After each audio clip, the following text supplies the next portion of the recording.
Her millionaire fiancé slept with her mother before their wedding. She turned the ceremony into payback. Many of you might think this sounds like a negative story. You may even feel like leaving. But stay with me, my beautiful family. I promise you this is not a negative story. It's a powerful one, filled with a beautiful twist you never saw coming. Hi, my very beautiful, loyal, and best family in the world. How are you? Let us bow our heads in prayer. Heavenly Father, with a humble heart I thank you for the greatest gift you placed on this earth. Women. Bless every mother, the heartbeat of the home, who sacrifices her comfort so her children can rise higher. Bless every wife, the loyal crown of her husband, whose love turns a house into a heaven. Bless every daughter, a flower of joy, a treasure of laughter, and the light that carries tomorrow's hope. Bless every grandmother, the pillar of wisdom, whose prayers keep storms away from her children's doors. Women are not just part of creation, they are its foundation. They are oceans of patience, mountains of strength, rivers of compassion, and gardens of love. Father, wrap them in your eternal protection and shower them with blessings that never end. But my beloved family, I must also speak with truth. My soul feels heavy when I see so many leave the story halfway. Do you know what it feels like? It feels like I poured my heart into cooking a feast of love for you, yet you leave the table before tasting the sweetness.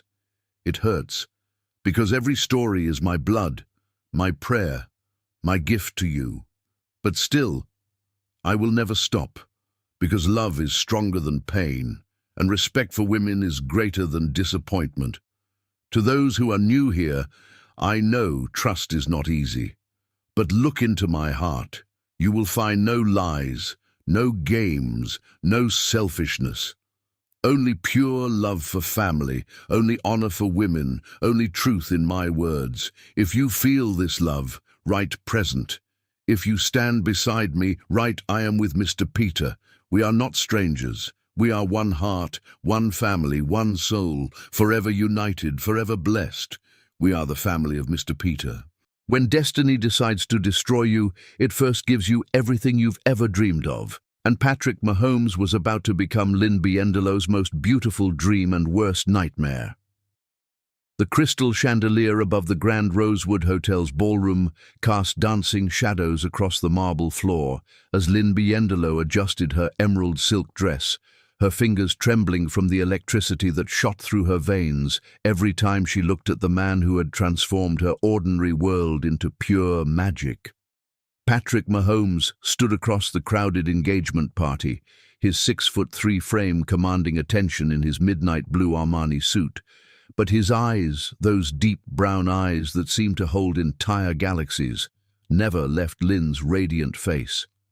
At 32, he owned the most prestigious, rare vintage car dealership on the West Coast and commanded respect as the city's most powerful car insurance agent. But tonight, surrounded by 300 of society's elite, he looked at Lynn like she was the only person breathing in the room. "You're staring again," whispered Jasmine, Lynn's best friend since childhood, nudging her with a knowing smile. "Honestly, the way that man looks at you should be illegal. Every woman in this room is jealous of what you two have." Lynn's heart fluttered as Patrick began walking toward her, weaving through clusters of millionaires, celebrities, and business moguls who tried to capture his attention. He moved with the confidence of a man who had built an empire from nothing, but his expression held the vulnerability of someone who had finally found his missing piece. "My queen," Patrick murmured as he reached Lynn, his warm hand sliding around her waist with the gentleness of someone handling priceless porcelain. The nickname always made Lynn's cheeks flush pink, and tonight was no exception. Even after 18 months together, Patrick's touch still sent sparks through her entire body. "You look absolutely breathtaking," he whispered against her ear, his voice deep and smooth like aged whiskey. "I can't believe in 3 weeks you'll be my wife." Lynn turned in his arms, her 26-year-old face glowing with happiness that made every guest in the ballroom pause to admire the couple. I still can't believe this is real, Patrick. Sometimes I feel like I'm going to wake up and discover this was all a dream. Patrick's hands cupped her face tenderly, his thumbs tracing her cheekbones with reverence. If this is a dream, then I never want to wake up. You, Lynn Biendolo, are my reality, my future, my everything. The orchestra began playing their song, At Last, by Etta James, and Patrick guided Lynn onto the dance floor. As they swayed together, Lynn felt like the princess she had never dared to dream of becoming. Growing up in a modest apartment with her mother Mandy, working double shifts at the local diner to pay for community college, Lynn had never imagined a life filled with private jets, designer gowns, and a man who treated her like precious treasure. "Tell me again how we met," Lynn whispered as they danced, her head resting against Patrick's chest where she could hear his steady heartbeat. Patrick chuckled, the sound rumbling through his chest.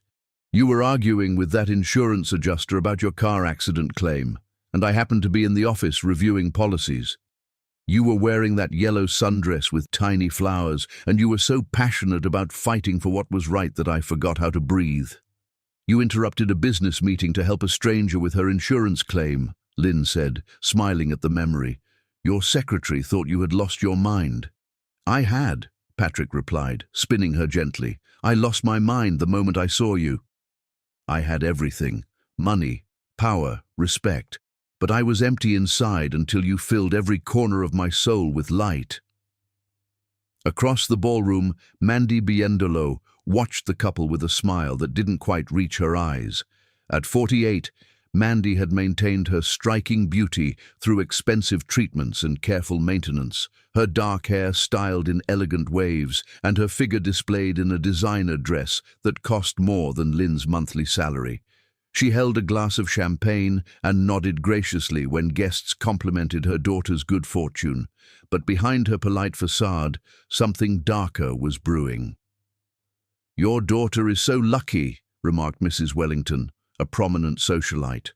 "Patrick is quite the catch, handsome, wealthy, and clearly devoted." "Yes," Mandy replied carefully, her voice carrying an edge that Mrs. Wellington didn't catch. "Lynn has always been fortunate in getting what she wants." As the evening progressed, Patrick surprised Lynn with a video montage of their relationship. Their first date at the vintage car show, where he bought her a 1957 Thunderbird charm bracelet, their romantic weekend in Napa Valley, where he proposed at sunset, and dozens of moments that showcase their deep connection. The guests applauded as Patrick took the microphone. 18 months ago, I thought I knew what love was," Patrick announced, his voice carrying across the silent ballroom. "I was wrong. Love isn't just attraction or compatibility or even passion. Love is finding someone who sees your soul and chooses to stay. Lynn Biendolo saw past my money, my cars, my reputation, and loved the man underneath all the wealth. She taught me that the most valuable thing I own isn't any rare automobile, it's her heart, which she's trusted me to protect forever." The crowd erupted in applause as Patrick pulled Lynn close for a kiss that made several women sigh with envy. Flashbulbs captured the moment that would later be featured in luxury lifestyle magazines as the romance of the year. "I love you beyond words, beyond reason, beyond anything I thought possible," Patrick whispered against Lynn's lips. "In 3 weeks, you'll be my wife, and I'll spend every day of my life proving I deserve the gift of your love." Lynn's eyes sparkled with tears of joy. "I love you too, Patrick. You've given me a fairy tale I never dared to dream of." But fairy tales, Lynn would soon learn, sometimes hide the darkest nightmares. As the evening wound down, Mandy approached the couple with champagne flutes and a bright smile. "To the happy couple," she toasted, her voice sweet as honey. "May your love story be everything you've dreamed of, and more."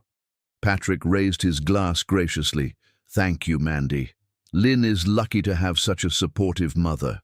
"Oh, I've always supported Lynn in everything," Mandy replied, her smile never faltering, even as her eyes flashed with something Patrick was too love-drunk to notice. "I'll do anything to ensure she gets exactly what she deserves." Lynn hugged her mother warmly, completely trusting the woman who had raised her alone, never suspecting that Mandy's definition of what she deserves would soon shatter both their worlds forever.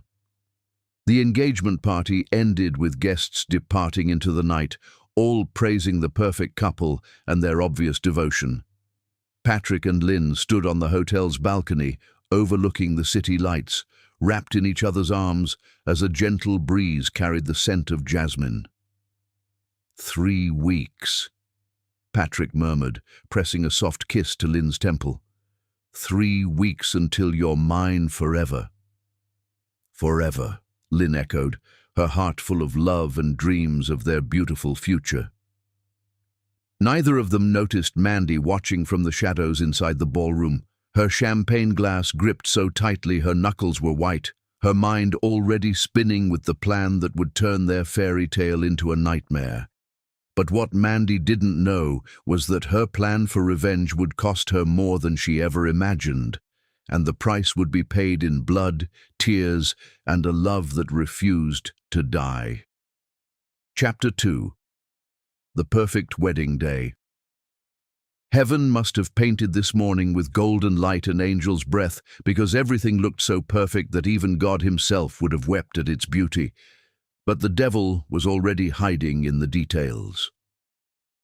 The grand cathedral of St. Augustine stood majestically against the dawn sky, its towering spires reaching toward heaven as if blessing the union about to take place within its sacred walls. Sunlight streamed through the stained glass windows, painting rainbow patterns across the white marble floor where 10,000 white roses had been arranged in breathtaking displays that filled the air with intoxicating fragrance. Lynn stood in the bridal suite, surrounded by mirrors that reflected her radiance from every angle. Her wedding gown was a masterpiece of silk and dreams, custom designed by renowned Italian couturier Giuseppe Romano, featuring hand-sewn diamonds that caught the light like captured stars. The dress hugged her curves perfectly before flowing into a cathedral train that seemed to float behind her like morning mist. Patrick's grandmother's diamond tiara rested atop her dark hair, which had been styled in elegant waves that cascaded over her shoulders. "You look like an angel descended from heaven," breathed Jasmine, adjusting Lynn's veil with trembling hands. "I've never seen a more beautiful bride in my entire life." The makeup artist stepped back with tears in her eyes. "In 20 years of working weddings, I've never seen such natural radiance. You're glowing from the inside out, sweetheart." Lynn's reflection showed a woman transformed by love. Her skin luminous, her eyes sparkling with joy, her smile so radiant it could have powered the cathedral's lights. She touched the diamond necklace Patrick had given her the night before, a vintage piece from 1920 that had belonged to his great-grandmother. Patrick chose this necklace because he said it was made in the year his great-grandparents got married, and they stayed together for 73 years, Lynn whispered, her voice filled with wonder. "He said he wants our love to last even longer than theirs." Meanwhile, in the cathedral, 300 elite guests filled the ornate pews. Wealthy car collectors who owned Patrick's rarest automobiles sat beside insurance executives who respected his business empire. Socialites wore designer gowns worth small fortunes, while celebrities and politicians chatted quietly about the lavish ceremony. The guest list read like a who's who of high society. Everyone wanted to witness the wedding of the year. Patrick stood at the altar in his handcrafted Italian tuxedo, the jacket tailored to perfection and adorned with platinum cufflinks that had been his father's. His dark hair was styled immaculately, and his strong jawline was clean-shaven, but his hands trembled slightly, not from nerves, but from pure anticipation of seeing his bride walk down the aisle. "You ready for this, brother?" asked his best man, James Rodriguez, who had been Patrick's friend since college. "You look like you're about to jump out of your skin." Patrick adjusted his platinum tie clip, a gift from Lynn that bore their initials intertwined. "I've been ready for this moment since the day I met her, James. Lynn is my everything, my heart, my soul, my reason for living. I can't wait to call her my wife." The 12-piece orchestra, flown in specially from Vienna, began tuning their instruments as the wedding coordinator checked every detail one final time. Golden candles flickered along the aisle, their warm light mixing with the natural sunlight to create an ethereal glow. White silk ribbons adorned every pew, and the altar was decorated with cascading arrangements of white orchids and roses that Patrick had personally selected because they were Lynn's favorites. In the back of the cathedral, Mandy Biendolo stood before a mirror in the mother's dressing room, adjusting her sophisticated navy blue dress, a designer piece that Patrick had insisted on purchasing for her. Her dark hair was styled in an elegant updo, and her makeup was flawless, but her eyes held an intensity that would have alarmed anyone paying close attention. "You look stunning, Mandy," said Rebecca, Lynn's aunt, as she entered the room. "Your daughter is so lucky to have such a beautiful, supportive mother walking her down the aisle today." "Lucky," Mandy repeated softly, her reflection showing a smile that didn't quite reach her eyes. "Yes, Lynn has always been very lucky." Rebecca studied Mandy's expression with concern. "Are you all right, honey?" "You seem tense." Mandy turned from the mirror with a brilliant smile that transformed her entire demeanor. "I'm perfect, Rebecca. Just emotional about giving away my little girl to such a wonderful man. Patrick is everything a mother could want for her daughter, wealthy, handsome, successful. And completely devoted to Lynn," Rebecca added warmly. "I've never seen a man so in love. The way he looks at her is like she hung the moon and stars." "Yes," Mandy agreed, her voice carrying an odd note that Rebecca couldn't quite identify. "Patrick certainly knows how to appreciate beautiful women." The organ began playing the processional, and guests rose to their feet in anticipation. The massive cathedral doors opened to reveal 6 flower girls in white dresses, scattering rose petals down the aisle while carrying baskets of baby's breath. Behind them walked 8 bridesmaids in flowing lavender gowns, each carrying bouquets of white peonies tied with silk ribbons. Patrick's breath caught in his throat as the music swelled, knowing that any moment he would see his bride. His heart pounded so hard he was certain everyone in the cathedral could hear it echoing off the stone walls. "This is it," James whispered. "Your queen is about to make her entrance." The orchestra reached crescendo as every guest turned toward the cathedral doors, cameras ready to capture the moment when Lynn would appear in all her bridal glory. The air itself seemed to hold its breath in anticipation of witnessing a love story that would be remembered for generations. Sunlight streamed through the massive stained glass windows, creating a pathway of colored light down the marble aisle, where Lynn would soon walk toward her dreams. The scent of thousands of roses filled the sacred space, and even the stone angels carved into the cathedral walls seemed to smile down upon the gathering. Patrick straightened his shoulders and took a deep breath, his eyes fixed on the entrance where his bride would appear. In moments, he would see the woman who had taught him what it meant to love completely, and their fairy tale would reach its perfect conclusion. The organ music paused for one heartbeat, and then the wedding march began. But in the bridal suite, something was terribly wrong. Jasmine had just pulled Lynn aside with urgent whispers, her face pale with shock and her hands shaking as she delivered news that would turn the most perfect day into the most devastating nightmare. "Lynn," Jasmine whispered, her voice barely audible over the wedding march echoing through the cathedral. "I need to tell you something before you walk down that aisle. Something about Patrick and your mother." Lynn's radiant smile began to fade as Jasmine's words hit her like ice water, and the fairy tale that had seemed so perfect moments before started cracking like fragile glass. The congregation waited in beautiful anticipation, completely unaware that their picture-perfect wedding was about to become the most shocking scandal their society had ever witnessed. What secret had Jasmine discovered that could destroy a love this powerful? And why was Mandy smiling like a woman who held all the cards in a deadly game she was about to win? Chapter 3. The Calculated Seduction. Some betrayals cut like knives, but others detonate like bombs, and Mandy Biendolo had just lit the fuse that would destroy everything Lynn had ever believed about love, family, and herself. The bridal suite fell into deadly silence as Jasmine's words hung in the air like poison gas. Lynn's radiant smile vanished completely, replaced by a look of confusion and growing horror that made Jasmine's heart break for her best friend. "What did you just say?" Lynn whispered, her voice barely audible over the wedding march playing in the cathedral. Her hands began trembling so violently that her bouquet of white roses shook like leaves in a hurricane. Jasmine took a shaky breath, tears already forming in her eyes. "Lynn, I overheard your mother on the phone this morning. She was talking to someone about Patrick, and she said she slept with him at your engagement party 3 weeks ago." The words hit Lynn like a physical blow. Her knees buckled and she would have collapsed if not for grabbing the marble vanity table.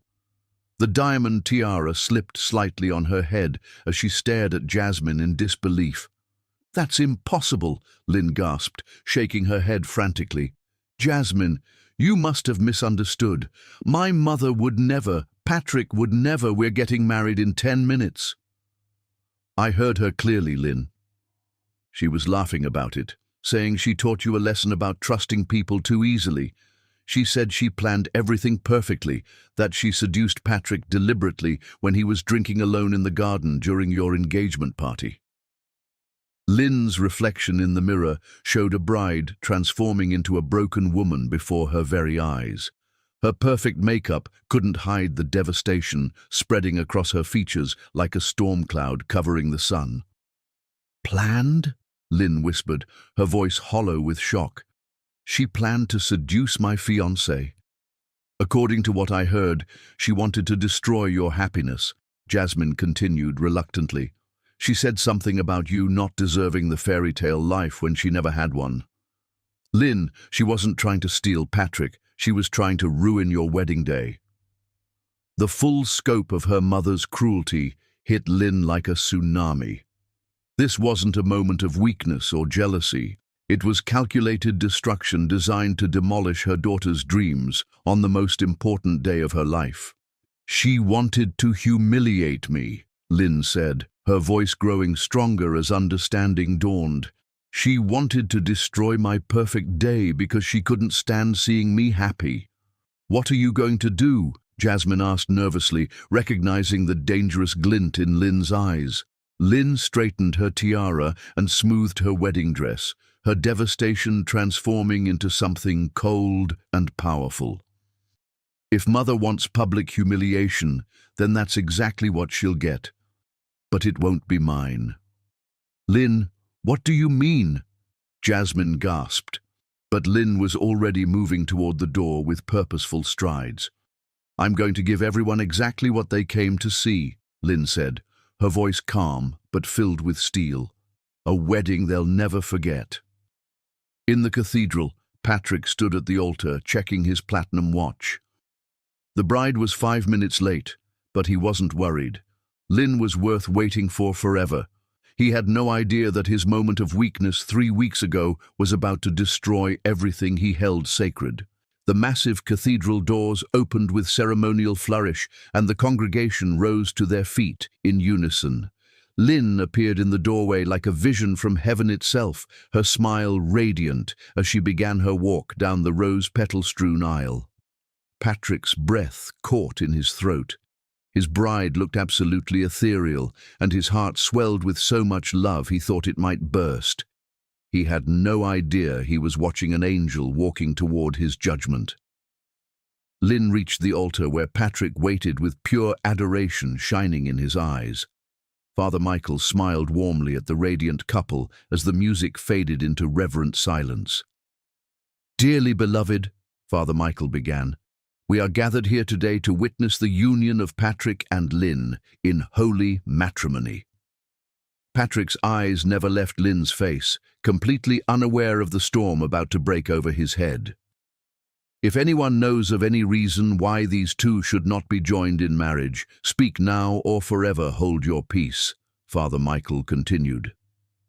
Instead of the traditional silence, Lynn stepped forward and turned to face the congregation, her smile remaining radiant, but her eyes holding fire that could have melted steel. "Actually, Father Michael," Lynn said, her voice carrying clearly through the cathedral's perfect acoustics, "before we exchange vows, I believe our guests deserve to know something important about my groom and my mother." A murmur rippled through the congregation as 300 faces turned toward the bride with curiosity and growing confusion. Patrick's face began to pale as he realized something was terribly wrong.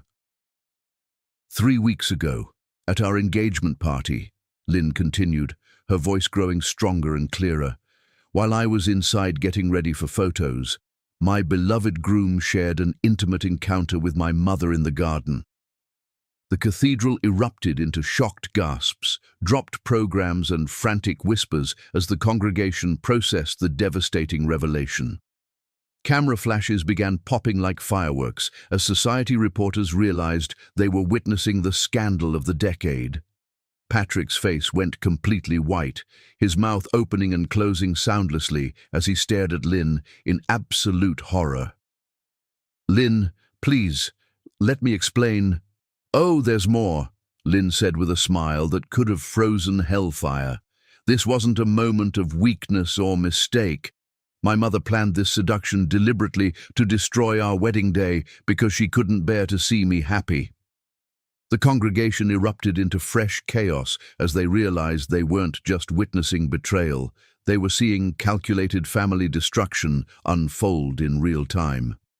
"So instead of saying I do to a man who was weak enough to be manipulated by my own mother," Lynn announced with devastating calm, "I'm saying I'm done to both of them." She removed the enormous diamond engagement ring with ceremonial slowness, holding it up so every guest could see the symbol of Patrick's broken promises, then placed it on the marble altar beside the unity candles.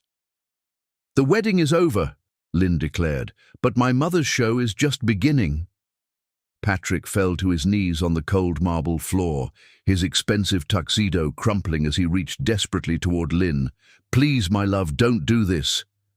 "I was manipulated, but that doesn't excuse my weakness."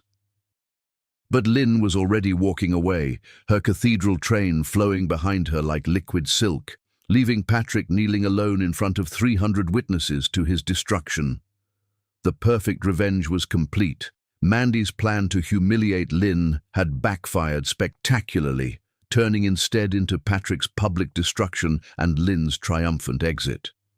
But Mandy wasn't finished with her cruel games, and the real explosion was about to tear Lynn's world apart in ways that would make Patrick's betrayal seem like a gentle rain compared to the hurricane coming next. Chapter 4. The Mother's Explosion.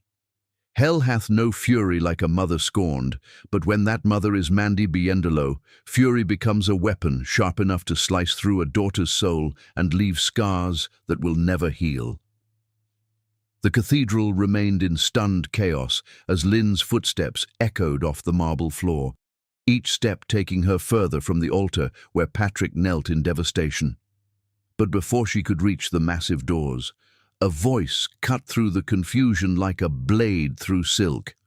"How dare you expose me?" The venomous scream came from Mandy Biendolo, who had risen from her front row pew like a serpent whose hiding place had been discovered. Her sophisticated facade had completely shattered, revealing the twisted psychology that had been lurking beneath her maternal smile for years. Her navy blue designer dress seemed to ripple with the fury radiating from her trembling body. Lynn stopped dead in her tracks, turning slowly to face the woman who had raised her.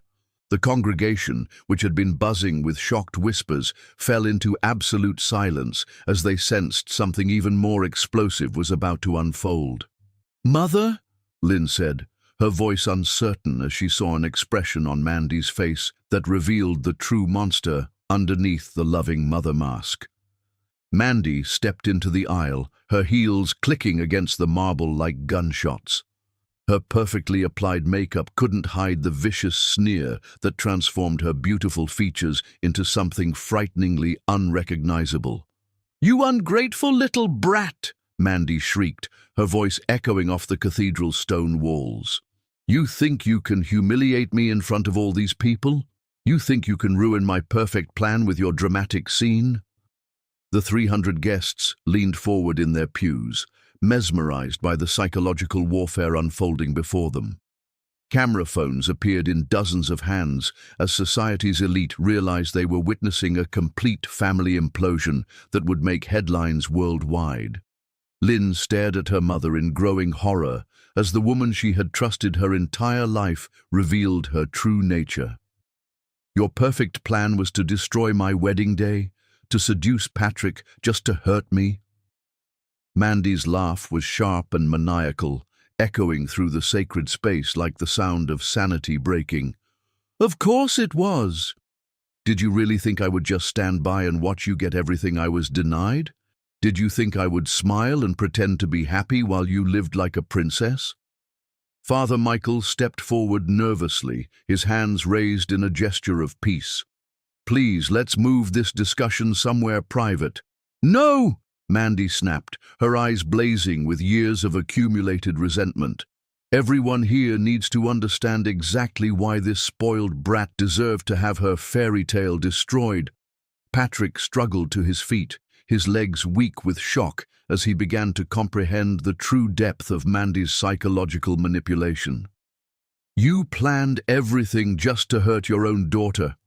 What kind of mother does that?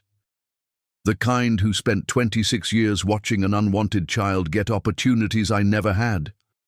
Mandy whirled on Patrick with fury that made him recoil. "You were just a tool, you pathetic man.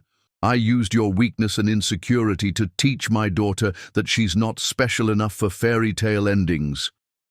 The cathedral erupted in horrified gasps as the congregation realized they were witnessing pure maternal evil. This wasn't jealousy or passion, it was calculated psychological abuse disguised as life lessons. Lynn felt her world tilting as her mother's twisted logic was exposed in front of hundreds of witnesses. "You used Patrick to hurt me because you're jealous of my happiness." Jealous? Mandy's voice rose to a shriek that made several guests cover their ears. "I'm not jealous, I'm realistic.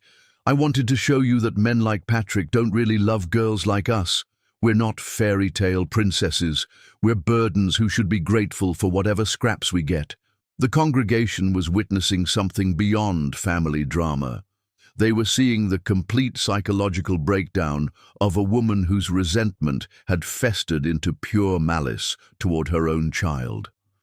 "But since you forced me to reveal my teaching methods," Mandy continued, her voice taking on a tone of vicious satisfaction, "let me give everyone the full lesson about who you really are."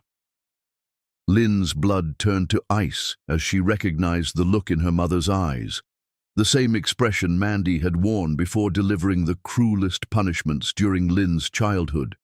"She has no right to give me lessons about ethics," Mandy screamed, pointing an accusing finger at Lynn while addressing the entire congregation. "She is the illegal child of my ex-boyfriend, not from any orphanage like I told everyone. I was 17 and stupid, and I got pregnant by a man who abandoned me the moment he learned about the baby." Lynn's knees gave out completely, and she collapsed onto the rose-covered aisle as her entire identity was stripped away in front of hundreds of strangers. The diamond tiara that had made her feel like a princess scattered pieces across the marble floor, each broken crystal reflecting the shattered fragments of her life. "I carried her as a burden for 26 years. Mandy continued mercilessly, her voice growing stronger as she fed off the shock and horror in her audience. I sacrificed my teenage years, my figure, my social life, my chances at finding real love, all for an ungrateful child who was the product of one stupid night with a boy who ran away. The revelation hit the congregation like a bomb. Whispers exploded throughout the pews as society's elite processed the shocking truth, their phones recording every second of Lynn's complete humiliation. Patrick moved toward Lynn instinctively, wanting to protect her from the psychological assault, but Mandy wasn't finished with her destruction. "I gave up everything for her," Mandy shrieked, her composure completely gone as years of hidden resentment poured out like toxic waste. "I worked 3 jobs to pay for her food, her clothes, her education. I told people she was an orphan I adopted to make her seem special, to give her a better story than the truth. The truth being that you resented every moment of raising me," Lynn whispered from where she knelt on the floor, her voice broken but still carrying. "Yes," Mandy screamed, finally admitting what she had hidden for decades. "I resented every diaper, every sleepless night, every dollar I spent on you instead of myself. I resented watching you grow up beautiful and hopeful when I was trapped and bitter." The cathedral was in complete chaos now. Guests stood in their pews, shouting in outrage at Mandy's cruelty. Several women were crying openly, and men were shaking their heads in disgust at witnessing such maternal abuse. "And now she dares to expose my teaching methods?" Mandy continued, completely lost in her own twisted justification. "I seduced Patrick to show her that men can't be trusted, that love is a lie, and that she's nothing special, just like I learned when her father abandoned me." "You're sick," Patrick said, his voice filled with horror and disgust. "You used your own psychological damage to torture your daughter. I thought you were a grieving mother. I had no idea you were a predator using her own wedding to destroy her." "I'm realistic," Mandy shot back. "I saved her from years of disappointment by showing her the truth early. Men like you don't stay faithful to girls like us. You proved that when you fell for my seduction." Lynn struggled to her feet, her wedding dress torn and stained, but her eyes now burning with understanding instead of confusion. "You didn't teach me about men, Mother. You taught me about you. You showed me that some people are so broken by their own pain that they destroy everyone around them." "I taught you reality," Mandy screamed, but her voice was becoming shrill and desperate as she realized the congregation was looking at her with revulsion instead of understanding. "You taught me that having a child doesn't automatically make someone a mother," Lynn replied, her voice growing stronger with each word. "Real mothers protect their children's hearts. They don't use them for target practice." The congregation murmured agreement, clearly siding with Lynn against her abusive mother. Mandy looked around at the faces staring at her with disgust and horror, suddenly realizing that her moment of victory had become her own public exposure as a psychological abuser. "I did everything for you." Mandy tried one last desperate justification, but her voice cracked with the knowledge that she had lost every ally in the room. "You did everything to me," Lynn corrected, finding strength she didn't know she possessed. "There's a difference." With that final truth hanging in the air like a judgment, Mandy gathered her purse with shaking hands and pushed through the crowd toward the exit. But instead of the triumphant departure she had planned, she fled like the exposed abuser she was, leaving behind a congregation that now understood they had witnessed not family drama, but years of psychological torture finally coming to light. Lynn stood in the ruins of her wedding, surrounded by scattered rose petals and broken dreams, but for the first time in her life, she felt free from her mother's manipulation. Patrick remained kneeling on the marble floor, his face buried in his hands, as he realized he had been used as a weapon in Mandy's war against her own daughter, a war that had been raging long before he ever entered their lives. The wedding was destroyed, the truth was exposed, and both Lynn and Patrick were broken. But sometimes, complete destruction is the only way to clear the ground for something entirely new to grow.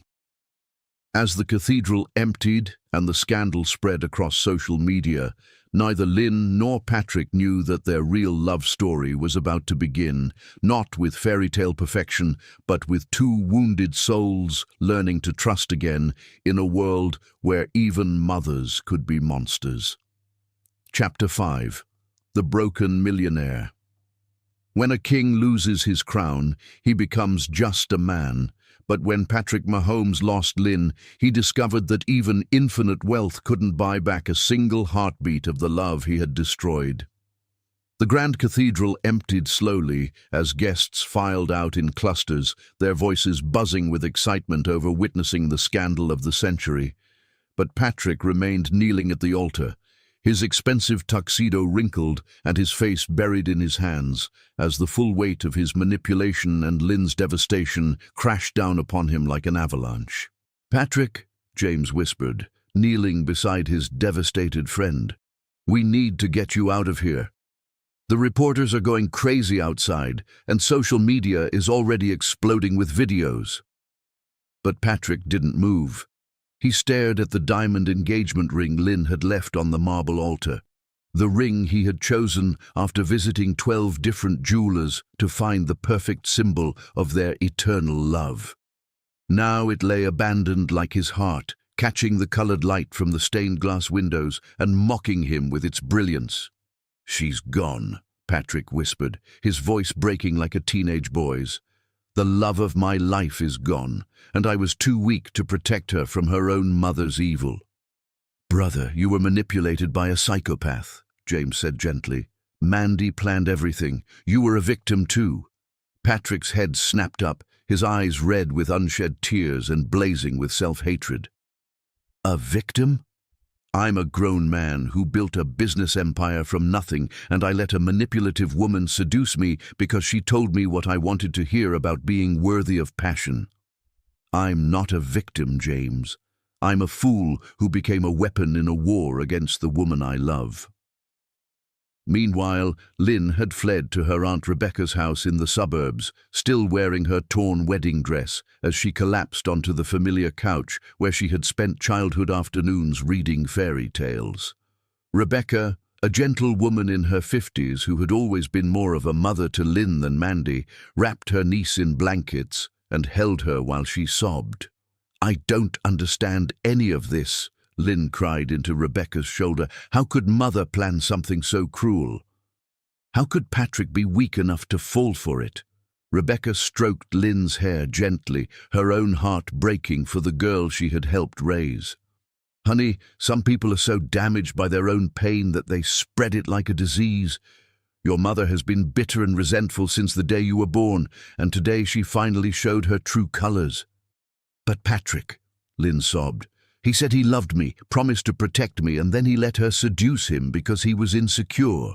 "Sweetie," Rebecca said firmly, "that man was manipulated by someone who's had 26 years to perfect the art of psychological warfare. Your mother knew exactly which buttons to push to make him doubt himself." Lynn's cousin Maria arrived within the hour, having seen the viral videos already spreading across social media. At 30, Maria was a successful lawyer who had always been protective of Lynn like an older sister. "That witch finally showed her true face," Maria said bluntly, settling beside Lynn on the couch. "But honey, you need to understand something important. Patrick was played by a master manipulator. That doesn't excuse his weakness, but it explains it." "Everyone keeps saying he was manipulated," Lynn said, looking between her aunt and cousin. "But he still made the choice to betray me." "He made a stupid choice when he was drunk and being psychologically manipulated by someone who knew his insecurities," Maria corrected. "Your mother spent months studying that man, learning his fears and weaknesses, so she could use them against both of you." Rebecca nodded in agreement. "Mandy has been jealous of your happiness since you started dating Patrick.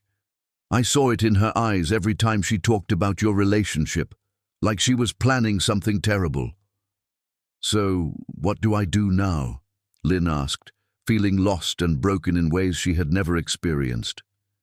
"You heal," Rebecca said firmly. You focus on recovering from the trauma of having both your fiancé and your mother betray you in different ways, and you remember that what happened today says nothing about your worth. It says everything about their brokenness. Meanwhile, across the city, Patrick was experiencing his own version of hell. He had returned to his mansion, but the enormous house felt like a tomb filled with ghosts of Lynn's laughter and love. Every room contained memories that now felt like accusations. The kitchen where Lynn used to make breakfast while humming off-key. The library where she would read poetry aloud while he pretended to work. The garden where Mandy had seduced him while Lynn was inside trusting them both. Patrick sat in his study, surrounded by photos of Lynn during their happiest moments, each image a knife twisting in his chest. He pulled out his laptop and began typing the first of what would become dozens of desperate letters. My dearest Lynn, I know I have no right to contact you after allowing myself to become a weapon in your mother's war against you. But I can't breathe without telling you how sorry I am. I was weak, insecure, and stupid enough to believe Mandy's lies about not being worthy of your love. I replay that night 1,000 times, wishing I could go back and see through her manipulation. I wish I could die instead of having caused you this pain. You trusted me to protect your heart, and instead I handed it to your worst enemy to destroy. I don't deserve your forgiveness, but I'm going to spend every day of my life trying to become worthy of the love you gave me. Without you, nothing else has any meaning. Forever yours, even if you can never be mine, Patrick. The next morning brought Patrick's nightmare into sharp focus. His phone buzzed incessantly with calls from business associates, reporters, and former friends who wanted to gossip about his public humiliation. Social media exploded with memes mocking the millionaire who got played by his mother-in-law. At the prestigious Motors Country Club, where Patrick had been a respected member for years, his former associates gathered around the bar with cruel amusement in their voices. Can you believe Patrick Mahomes got seduced by his fiancée's mother?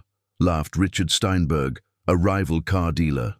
The man who thought he was too smart to be fooled by anyone.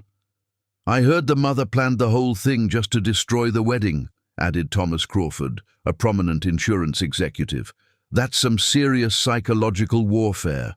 The girl left him at the altar in front of 300 people. His reputation is finished. My wife says the daughter should run as far as possible and never look back, chimed in William Foster, another wealthy businessman. Once a man shows he can be manipulated that easily, he'll fall for the next pretty face with a sob story.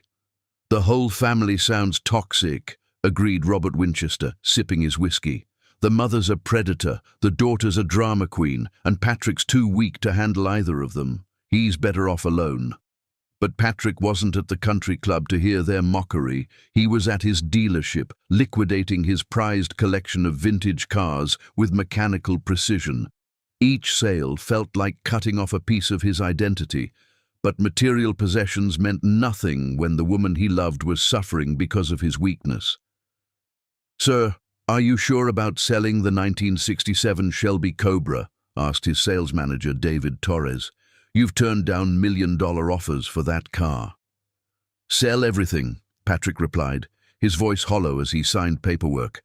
Donate the proceeds to orphanages and women's shelters. Maybe some good can come from my mistakes. David studied his boss with concern. Patrick, you're making emotional decisions. Maybe wait a few weeks before... I don't have a few weeks, Patrick interrupted, his voice cracking.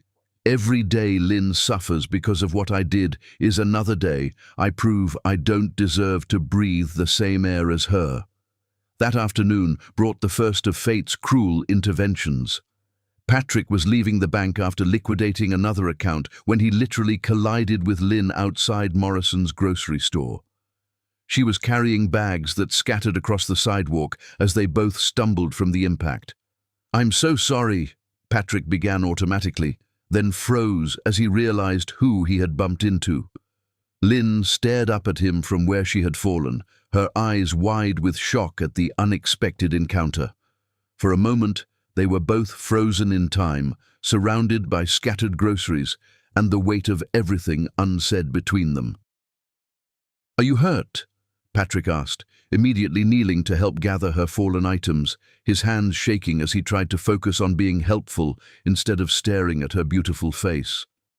"I'm fine," Lynn said quickly, but her voice trembled as she watched Patrick carefully placing her groceries back in their bags. His hands were gentle and respectful, never touching hers, maintaining careful distance even while helping her. "Here," Patrick said softly, placing the last apple in her bag. "Everything should be there." "Thank you," Lynn whispered, the automatic politeness feeling strange after everything that had happened between them. They stood up simultaneously, now facing each other on the busy sidewalk, while other shoppers flowed around them like water around stones. Patrick looked terrible. His usually immaculate appearance was replaced by rumpled clothes, exhaustion, and eyes that held the kind of pain that changes a person fundamentally. "Lynn," Patrick said, her name escaping his lips like a prayer he couldn't stop himself from whispering. "Don't," Lynn said quickly, but her voice lacked the venom she intended. Seeing Patrick looking so broken and humble stirred something in her chest that she desperately wanted to ignore. "I just want you to know," Patrick said, his voice barely audible over the street traffic, "that I understand what your mother did to both of us. I was weak and fell for her manipulation, but you were her real target. I'm sorry I became the weapon she used to hurt you." Before Lynn could respond, her phone rang loudly, providing the perfect excuse to escape the emotionally charged encounter. She grabbed her groceries and fled to her car, leaving Patrick standing alone on the sidewalk, watching her drive away with the expression of a man watching his soul disappear into traffic. But neither of them noticed the dark sedan parked across the street, or Mandy sitting behind the wheel with a satisfied smile as she observed their first encounter since the wedding. Her plan to keep them tortured but apart was working perfectly, and she had more cruel surprises planned for both of them. 2 days later, fate struck again at First National Bank. Lynn had come during her lunch break to close the joint savings account she had shared with Patrick, a painful but necessary step toward erasing him from her life. As she waited in line, rehearsing the words she would use to explain the account closure, a familiar voice behind her made her spine stiffen with recognition. "I'd like to make a donation to the Sunshine Orphanage," Patrick said to the teller, his voice carrying the exhaustion of a man who hadn't slept in weeks. $10 million from my business liquidation account." Lynn turned slowly, unable to believe fate could be so cruel twice in 1 week. Patrick stood directly behind her in line, wearing a simple white shirt and jeans instead of his usual expensive suits. He looked like he had lost weight, and his usually perfect hair was disheveled. But what struck Lynn most was the resignation in his posture, like a man who had given up on everything except making amends. "10 million?" the teller asked, her voice rising with surprise. "Sir, are you certain about that amount?"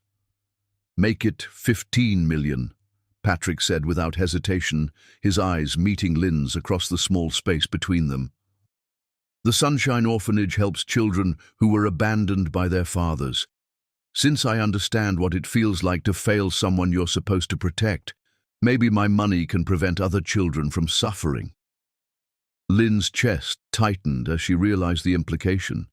Patrick was donating his fortune to orphanages because of her, because Mandy had revealed the lie about Lynn's orphan background, and Patrick was trying to honor the story that had been stolen from her. "Patrick," Lynn said softly, his name slipping from her lips before she could stop it. "I'm not trying to buy your forgiveness," Patrick said quickly, stepping closer as other bank customers began recognizing them from viral wedding videos. "I'm trying to become the kind of man who deserves to exist in the same world as you." "By giving away your fortune?" Lynn asked, confusion mixing with the anger she was trying desperately to maintain. By learning that the only thing of real value I ever had was your love, Patrick replied, his voice raw with honesty. Money, cars, reputation, none of it brought me happiness. Only you did that, and I threw it away because I was too insecure to believe I deserved it. Their conversation was interrupted by other customers who recognized them, some offering Lynn sympathy, and others staring with morbid curiosity at the infamous couple. The attention made Lynn uncomfortable, reminding her that their private pain had become public entertainment. I have to go, Lynn said, backing toward the exit while keeping her eyes on Patrick's devastated face. I understand, Patrick replied, not trying to follow her. But Lynn, please know that every day I live with what I did to you, every dollar I give away, every moment I spend trying to become better. It's all because loving you taught me what really matters. Even if you never forgive me, you changed me forever. Lynn fled the bank with Patrick's words echoing in her mind, his genuine regret and transformation creating cracks in the armor of anger she was trying to maintain around her shattered heart. That evening, as Lynn sat in Rebecca's kitchen picking at homemade soup, her phone rang with calls from more family friends who had seen the viral wedding videos. "Lynn, darling, it's Cousin David from Chicago," came the voice through speakerphone. "I just saw what happened and I'm flying in tomorrow. No man, rich or poor, treats our family like that and gets away with it." "Thank you, David," Lynn said tiredly. "But there's nothing you can do. It's over." "Over?" David's voice rose with indignation. "Honey, a man who falls for your mother's manipulation will fall for anyone's manipulation. You dodged a bullet. Find someone with a stronger backbone." The next call came from family friend Pastor Williams, who had known Lynn since childhood. "Sweet girl, I've been praying for you since I heard the news. Remember that God sometimes protects us by revealing people's true nature before we bind ourselves to them legally. This Patrick fellow showed you who he really is. Believe him." Even strangers began approaching Lynn at work, in coffee shops, and on the street. Word had spread about the viral wedding scandal, and everyone had opinions about her situation. "I saw your wedding video online," said Janet, a co-worker at Lynn's marketing job. "Honey, you handled that with such class. Any man weak enough to be seduced by his fiancé's mother isn't worth the tissues you cried into." "My grandmother always said once a cheater, always a cheater," added Mike, another colleague. "Doesn't matter if he was manipulated, he still made the choice to betray you." But not everyone agreed. At the coffee shop where Lynn tried to find solace in anonymity, an elderly woman named Mrs. Patterson approached her table with gentle eyes. "Excuse me, dear, but I couldn't help recognizing you from the news," the woman said kindly. "I wanted you to know that sometimes good men make terrible mistakes when they're being manipulated by evil people. That doesn't excuse what he did, but it might explain it." Lynn looked up at the stranger with surprise. "You think I should forgive him?" "I think you should heal first," Mrs. Patterson replied wisely. "But don't let one person's evil poison your ability to recognize genuine remorse when you see it. I've been married for 52 years, and I've learned that love sometimes requires forgiving the unforgivable." These conflicting opinions created a storm in Lynn's mind as she tried to process not just Patrick's betrayal, but the revelation about her parentage and her mother's years of hidden resentment. Every person who offered advice forced her to examine her situation from new angles, making her healing process even more complicated. Meanwhile, Patrick was experiencing his own version of hell, multiplied by public humiliation. His phone buzzed constantly with calls from business associates, reporters, and former friends who wanted to dissect his destruction. At Rodriguez Auto Repair, where Patrick had taken a job to learn honest labor, his co-workers treated him with mixture of sympathy and confusion. "Boss, why are you really here?" asked Miguel, a master mechanic who had been working on cars for 30 years. "You're a millionaire businessman. This doesn't make sense." Patrick looked up from the engine he was rebuilding, his expensive watches replaced by work gloves and his hands already stained with grease. "I'm here because the man who owned all those businesses was weak enough to hurt the most important person in his life. I need to learn what it means to earn something instead of buying it." "You're punishing yourself," observed Carlos, another mechanic. "Rich guy guilt doesn't fix broken hearts, man." "I'm not punishing myself," Patrick replied, his honesty cutting through their skepticism. "I'm trying to become someone worthy of the love I destroyed. The woman I hurt deserves to know that her love changed me, even if she never wants to see me again." His transformation continued with relentless dedication. Patrick sold his mansion and moved to a modest apartment, traded his collection of luxury cars for a simple Honda, and began working 18-hour days split between the garage and volunteer work at homeless shelters. But fate seemed determined to torture both him and Lynn with constant reminders of what they had lost. The next cruel encounter happened at Metropolitan General Hospital, where both had come to visit sick relatives on the same day. Lynn was leaving her grandfather's room when she rounded a corner and walked straight into Patrick, who was carrying flowers for his elderly neighbor, Mrs. Chen, from his apartment building. "Oh!" Lynn gasped, stumbling backward as their unexpected collision sent both their emotions into chaos. "Lynn!" Patrick breathed, dropping the flowers as instinct made him reach out to steady her, then pulling his hands back when he remembered he had no right to touch her anymore. They stood in the hospital corridor, surrounded by the antiseptic smell and fluorescent lighting that made everything feel stark and unforgiving. Patrick looked exhausted and humble, his expensive clothes replaced by simple jeans and a work shirt that smelled faintly of motor oil. "What are you doing here?" Lynn asked, trying to keep her voice steady while her heart raced from the unexpected encounter. "Visiting Mrs. Chen," Patrick replied, gesturing toward the scattered flowers. "She's been in the hospital for a week with pneumonia, and she doesn't have any family to check on her." The simple kindness of his action, visiting a lonely elderly neighbor, struck Lynn as completely different from the Patrick she remembered, who had been generous but practical about charity. This man seemed to be learning compassion from personal experience with loss and loneliness. "Your grandfather?" Patrick asked gently, noticing Lynn's red-rimmed eyes. "Recovering from heart surgery," Lynn replied automatically, then caught herself opening up to the man who had betrayed her. "I should go." "Of course," Patrick said, immediately stepping aside to give her clear passage. "I hope he recovers quickly. Family is precious."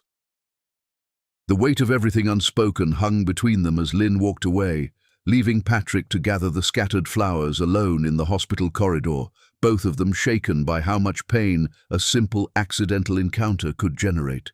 That night, Lynn sat in her apartment, reading more advice from well-meaning friends and family. Text messages poured in from relatives across the country who had seen the viral videos. Aunt Susan from Portland, "Sweetheart, men who cheat before the wedding will cheat after. You're young and beautiful. Find someone worthy of your heart." Uncle Robert from Denver, "That boy showed his true colors when tested. Character is revealed under pressure, and his character failed the test." But mixed in with the condemnation were other voices. Family friend Mrs. Rodriguez, "Sometimes good people make terrible choices when they're hurting inside. Not saying you should forgive, just saying people can change if the regret is genuine." Neighbor Tom from down the hall, "I've been watching the news coverage and that man looks like someone who's genuinely suffering for his mistake." "Not all regret is fake, honey." The conflicting advice created a symphony of confusion in Lynn's mind as she struggled to separate genuine wisdom from well-meaning but misguided opinions. Everyone wanted to protect her, but no one could help her understand the battle raging in her own heart between love and betrayal. As she prepared for bed, Lynn found herself standing at her window, looking out at the city lights and wondering if Patrick was somewhere out there, staring at the same stars and feeling the same agonizing mix of love and loss that kept her awake every night. She didn't know that Patrick was indeed awake, sitting in his sparse apartment, writing in the journal that had become his only confidant. Day 4, without Lynn. I sold the Lamborghini collection today and donated the money to 3 different charities in her honor. James thinks I'm having a breakdown, but I've never seen more clearly. The man who owned those cars was someone I don't want to be anymore.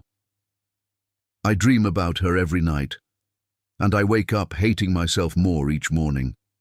But I also wake up more determined to become worthy of the love she gave me, even if she never gives it again. Tomorrow I start working at the garage. Maybe honest work will teach me what real value means.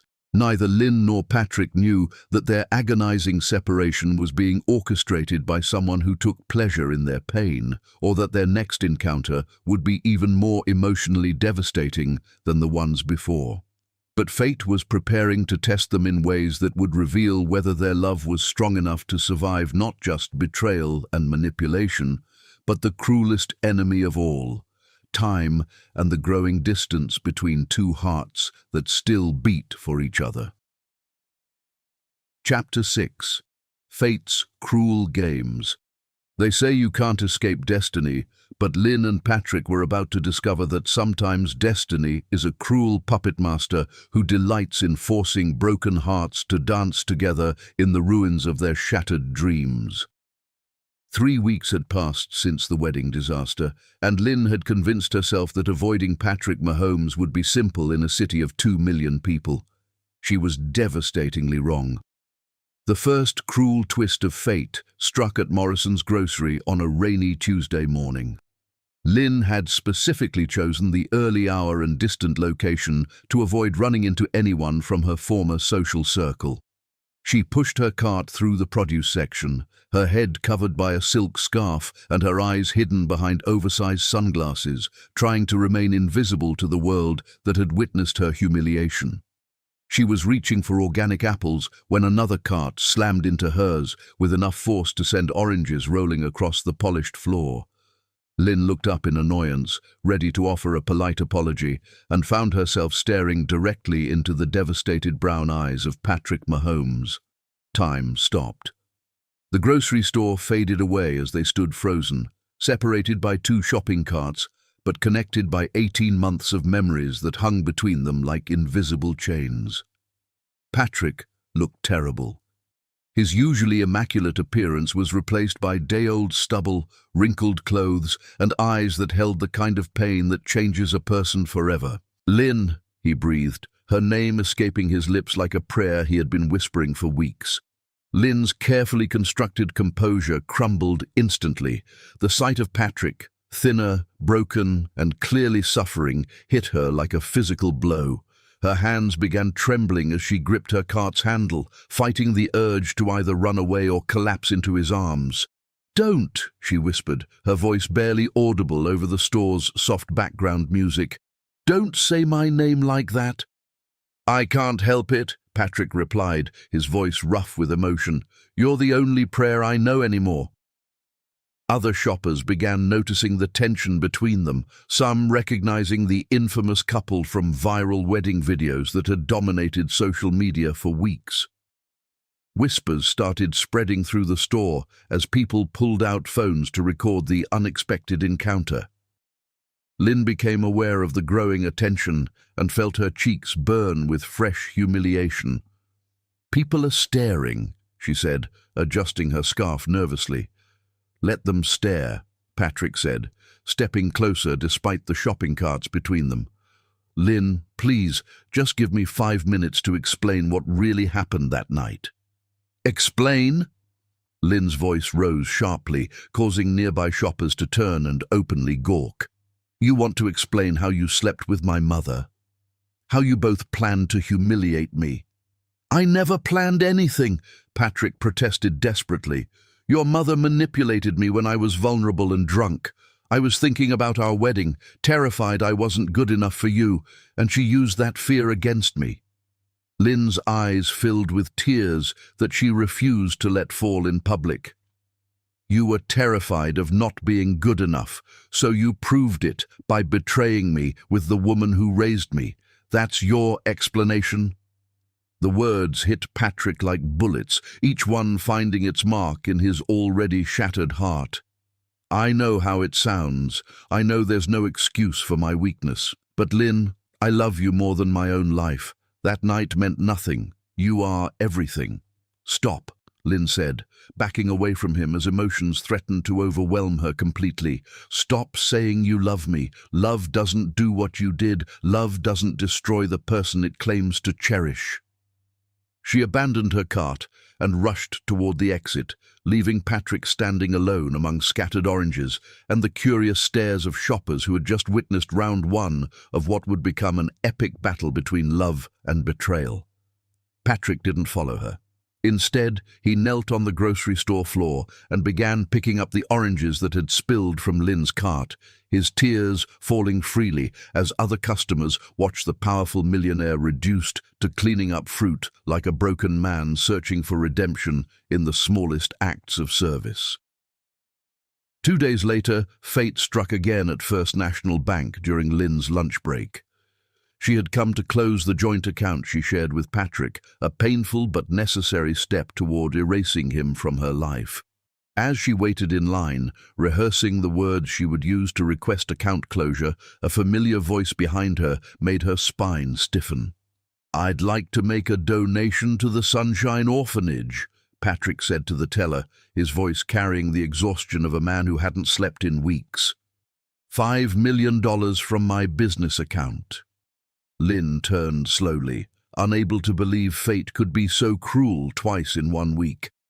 Patrick stood 3 feet behind her in line, wearing a simple white shirt and jeans instead of his usual expensive suits. He looked like he had lost weight, and his usually perfect hair was disheveled, but what struck Lynn most was the resignation in his posture, like a man who had given up on everything except making amends. Their eyes met across the space that might as well have been an ocean, and Lynn saw her own pain reflected in Patrick's gaze. For a moment, neither spoke, both trapped in the electric tension that still existed between them despite everything that had happened. $5 million, the teller asked Patrick, her voice rising with surprise. "Sir, are you certain about that amount?" "Make it 10 million. Patrick said without breaking eye contact with Lynn. "The Sunshine Orphanage helped me understand what real family means when someone chooses to love you despite having no obligation to do so." Lynn's chest tightened as she realized the implication. Patrick was donating his fortune to orphanages because of her, because she had grown up believing she was from one, before Mandy's cruel revelation destroyed that belief too. "Patrick," Lynn said softly, his name slipping from her lips before she could stop it. "I'm not trying to buy your forgiveness," Patrick said quickly, stepping closer as other bank customers began recognizing them. "I'm trying to become the kind of man who deserves to breathe the same air as you." "By giving away your money?" Lynn asked, confusion mixing with the anger she was trying desperately to maintain. "By giving away everything that made me think I was worth something," Patrick replied, his voice raw with honesty. "Money, cars, reputation, none of it matters without you. I'm learning that the only thing of value I ever had was your love, and I threw it away for one moment of weakness." The bank teller cleared her throat nervously, aware that every customer in the building was watching the dramatic encounter. "Sir, I'll need some paperwork for this donation amount." "Process it," Patrick said, never taking his eyes off Lynn. "And add another $5 million for the Children's Heart Foundation. Make sure the donation is listed as in honor of Lynn Biendelow's pure heart." Lynn felt tears threatening to spill as she watched Patrick systematically destroying his financial empire, piece by piece, all in her name. Part of her wanted to stop him, to tell him that grand gestures wouldn't heal the betrayal, but another part of her was moved by the depth of his regret. "You can't fix this with money," Lynn whispered, aware that everyone in the bank was listening to their conversation with rapt attention. "I know," Patrick replied, his voice breaking slightly, "but I can prove that loving you taught me what really matters. Without you, nothing else has any meaning. Before Lynn could respond, her phone rang loudly, the sound cutting through the tension like a knife. She glanced at the screen and saw her Aunt Rebecca's name, providing the perfect excuse to escape the emotionally charged encounter. "I have to go," Lynn said, backing toward the exit while keeping her eyes on Patrick. "Please stop following me. Please stop trying to fix something that can't be repaired." "I'll never stop loving you," Patrick called after her as she pushed through the bank's glass doors. "Even if you never forgive me, I'll never stop trying to become worthy of the love you gave me."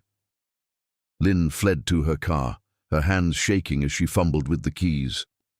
Through the bank's windows, she could see Patrick still standing in line, his shoulders slumped in defeat as he processed donations that would make headlines in the financial news.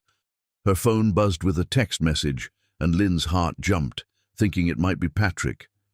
Instead, it was from an unknown number. "Stop running from destiny. Some meetings are written in the stars. A friend."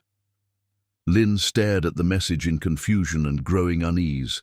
Who was watching her encounters with Patrick, and why did it feel like invisible hands were orchestrating these painful meetings? That evening, as she sat in her apartment surrounded by Patrick's unopened letters, Lynn couldn't shake the feeling that their chance encounters weren't random at all. Someone was pulling strings behind the scenes, forcing them together for reasons she couldn't understand. She picked up one of Patrick's letters, her fingers tracing his handwriting through the envelope. Inside lay either more pain or the first step toward understanding why fate seemed determined to thrust them together despite their shattered trust. As thunder rumbled outside her window, Lynn made a decision that would change everything. She opened the letter. But what Lynn discovered in Patrick's words would either begin her healing or destroy the last fragments of her ability to trust anyone ever again, and somewhere in the shadows, Mandy was watching every move with a smile that promised even darker revelations were yet to come. Chapter 7. Fiery Encounters and Daily Regret. When love and hate collide in the same heart, they create a fire so intense it can either forge something unbreakable or burn everything to ashes. And Lynn was about to discover which flame burned hotter in her soul. The letter in Lynn's trembling hands contained words that cut deeper than any knife Patrick could have wielded. Written in his distinctive handwriting, each sentence dripped with raw pain and desperate regret that made her chest ache despite her fury. My beautiful Lynn. I sit in our favorite spot in the garden every night, staring at the bench where you used to read poetry while I fell in love with your voice all over again.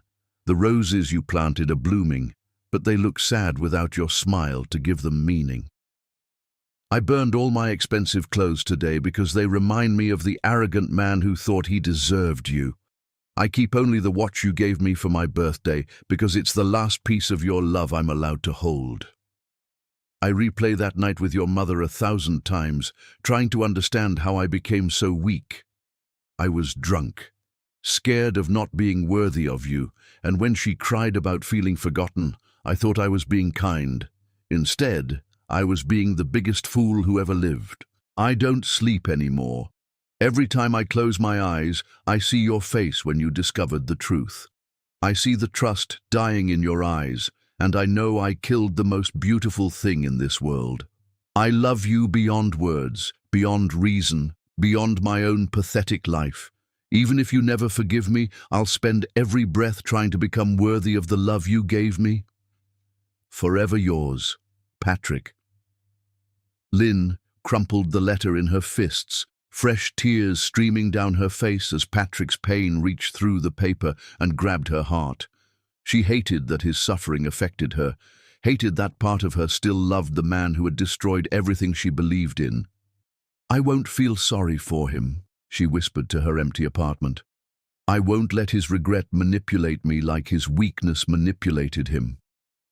But even as she spoke the words, Lynn found herself reading the letter again, searching for lies in Patrick's desperation and finding only authentic agony that matched her own. The next morning brought another cruel twist of fate. Lynn's car broke down on Riverside Drive, steam pouring from under the hood as morning commuters honked impatiently around her disabled vehicle. She called her usual mechanic, only to discover he was booked for 2 weeks. "Try Rodriguez Auto Repair on 5th Street, suggested the mechanic. "They're honest, affordable, and take walk-ins." Lynn had no choice but to have her car towed to the unfamiliar shop, unaware that fate was once again orchestrating their collision course. She arrived at Rodriguez Auto Repair to find a modest building with grease-stained floors and the smell of motor oil thick in the air, a world away from the luxury she had grown accustomed to during her relationship with Patrick. "Can I help you, miss?" asked an elderly Hispanic man with kind eyes and oil-stained overalls. "My car overheated," Lynn explained, gesturing toward her towed vehicle. "I need someone to look at the engine." "No problem. Hey, Patrick," the man called toward the back of the garage. "We got a customer with an overheated engine." Lynn's blood turned to ice as a familiar figure emerged from beneath a raised pickup truck, his face and clothes covered in grease, his expensive watches replaced by simple work gloves. Patrick Mahomes, the millionaire who had owned the city's most prestigious car dealership, was working as a common mechanic in a neighborhood auto shop. Their eyes met across the garage, and the wrench Patrick was holding clattered to the concrete floor with a metallic crash that echoed through the sudden silence. "You work here?" Lynn asked, her voice filled with disbelief. Patrick wiped his greasy hands on a rag, his movements nervous and uncertain. "I started last week. I needed to learn how to work with my hands, to understand what honest labor feels like." "The mighty Patrick Mahomes, reduced to changing oil and fixing brakes," Lynn said, her voice dripping with bitter sarcasm. "How the powerful have fallen." "I deserve that," Patrick replied quietly, his eyes never leaving her face. "I deserve every cruel word you want to throw at me." Rodriguez, sensing the tension but not understanding its source, cleared his throat awkwardly. "You two know each other?" "We used to," Lynn said, her voice sharp enough to cut glass, "before he became an expert at destroying everything he touched." Patrick flinched as if she had slapped him, but he didn't defend himself. Instead, he gestured toward her car with professional courtesy that felt surreal given their history. "Let me look at your engine," he offered. "I won't charge you anything. It's the least I can do after—" He stopped himself, unwilling to speak their private pain in front of strangers. "I don't want your charity," Lynn snapped, but Rodriguez had already started examining her car. "Looks like your radiator's shot," the older man announced. "It's going to take a few hours to fix, and we'll need to order parts. You can wait in the office if you want, or come back tomorrow." Lynn felt trapped. She needed her car for work, but spending hours in the same building as Patrick felt like emotional torture. "How much will it cost?" "About $800, Rodriguez replied apologetically. "I know it's steep, but—" "I'll cover it," Patrick interrupted, pulling cash from his wallet. "No," Lynn said firmly, her pride flaring. "I pay my own bills." "Lynn, please," Patrick said softly. "Let me do this one small thing. You shouldn't have to suffer financially because of my mistakes." Their argument was interrupted when Mrs. Henderson, an elderly woman with a walker, hobbled into the garage looking distressed. "Excuse me," she said to Rodriguez. "My grandson called about my car, but I can't afford the $3,000 repair. Is there any way you could work with me on the price? It's all the money I have left this month."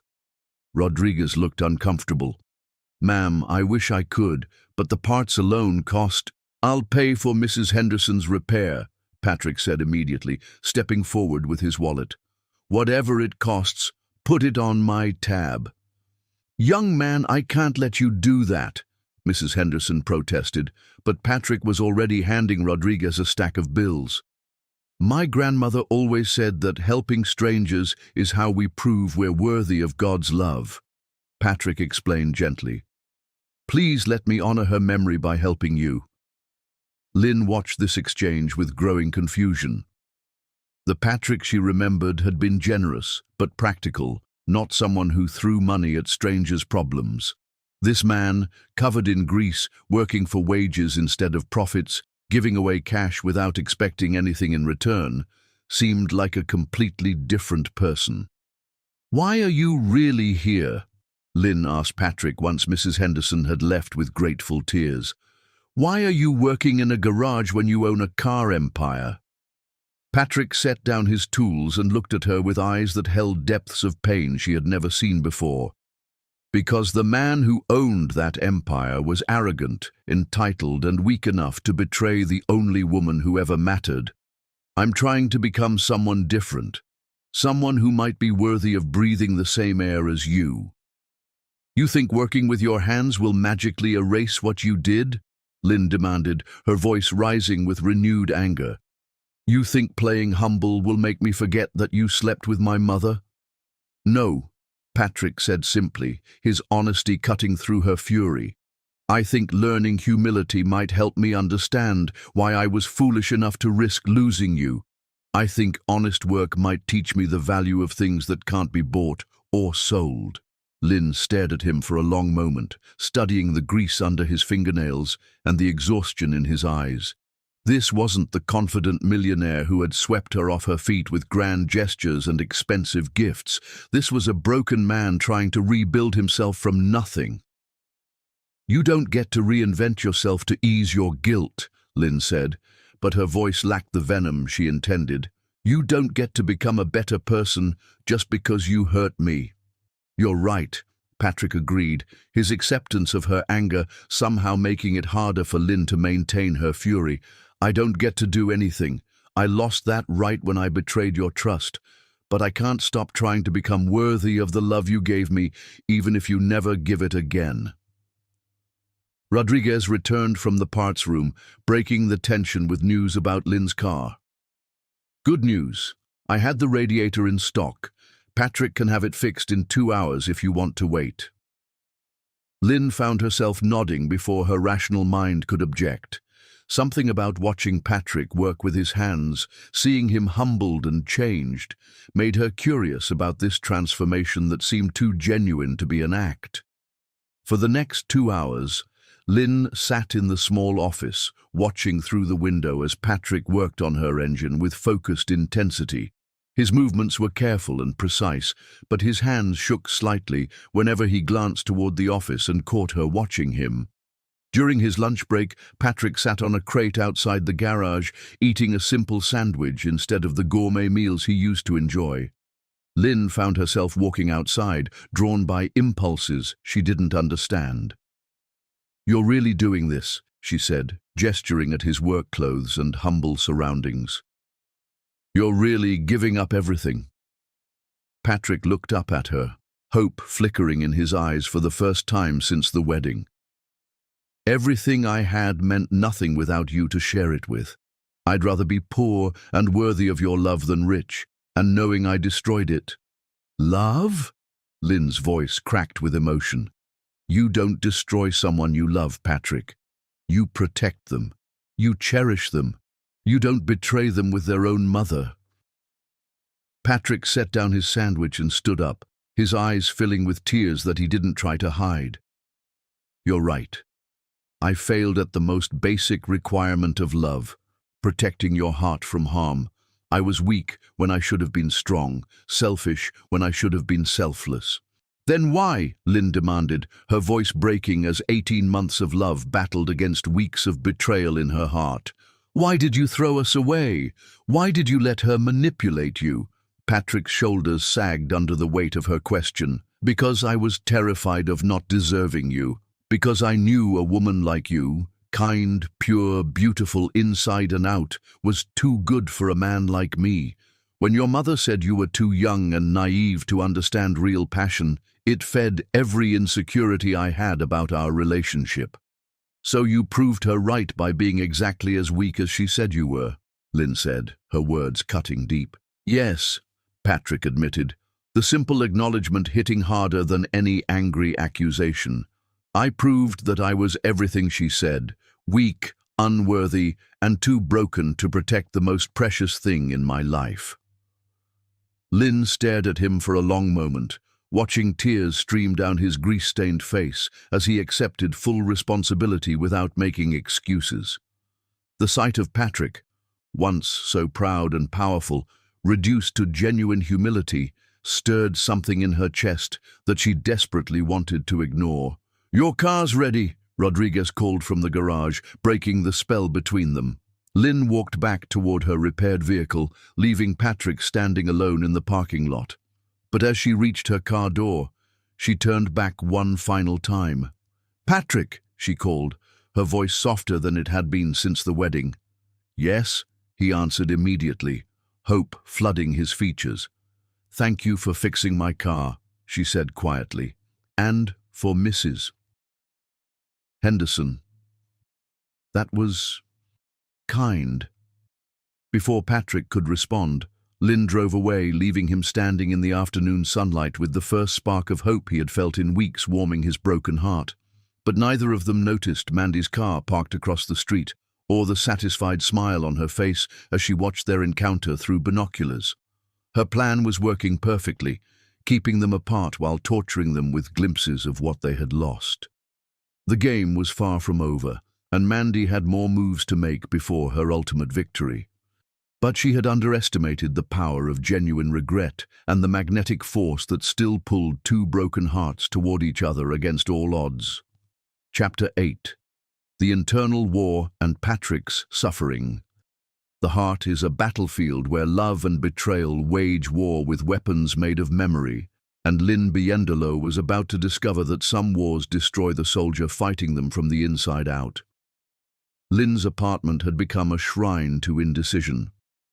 Patrick's unopened letters covered her coffee table like fallen leaves, each envelope representing another sleepless night of his regret. She had read 3 of them, and each one had chipped away at the armor of anger she was desperately trying to maintain around her shattered heart. She sat cross-legged on her bedroom floor, still wearing the simple black dress she had worn to work, staring at her reflection in the full-length mirror that had once shown her in wedding gowns and evening wear during happier times. The woman looking back at her was thinner, paler, and carried shadows under her eyes that spoke of weeks spent battling her own emotions.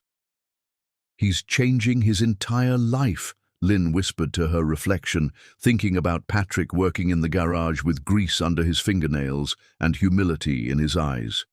But does that erase what he did? Does transformation equal forgiveness? Her phone buzzed with yet another call from her Aunt Rebecca, the 5th one today. Lynn let it go to voicemail, unable to face another conversation about moving on and finding someone better. Everyone had opinions about her situation, but none of them understood the war raging inside her chest. The truth was terrifying. Despite everything that had happened, Lynn's heart still raced when she saw Patrick. Her body still responded to his presence like a flower turning toward the sun. Even covered in grease and humbled by honest work, he still made her pulse quicken in ways that felt like betrayal to her own pain. Her phone chimed with a voicemail notification, and Lynn reluctantly pressed play. "Sweetheart, it's Aunt Rebecca again. I know you're avoiding my calls, but I'm worried about you. Maria saw you at Rodriguez Auto Shop yesterday, and she said Patrick was working there. Honey, please don't let that man manipulate you with some fake humble act. A man who falls for your mother's seduction will betray you again when the next temptation comes along. You deserve better than someone so weak. Call me back, please." Lynn deleted the message and immediately received a text from her cousin Maria. "Girl, you better not be falling for his sob story. Rich men always think they can buy forgiveness with grand gestures.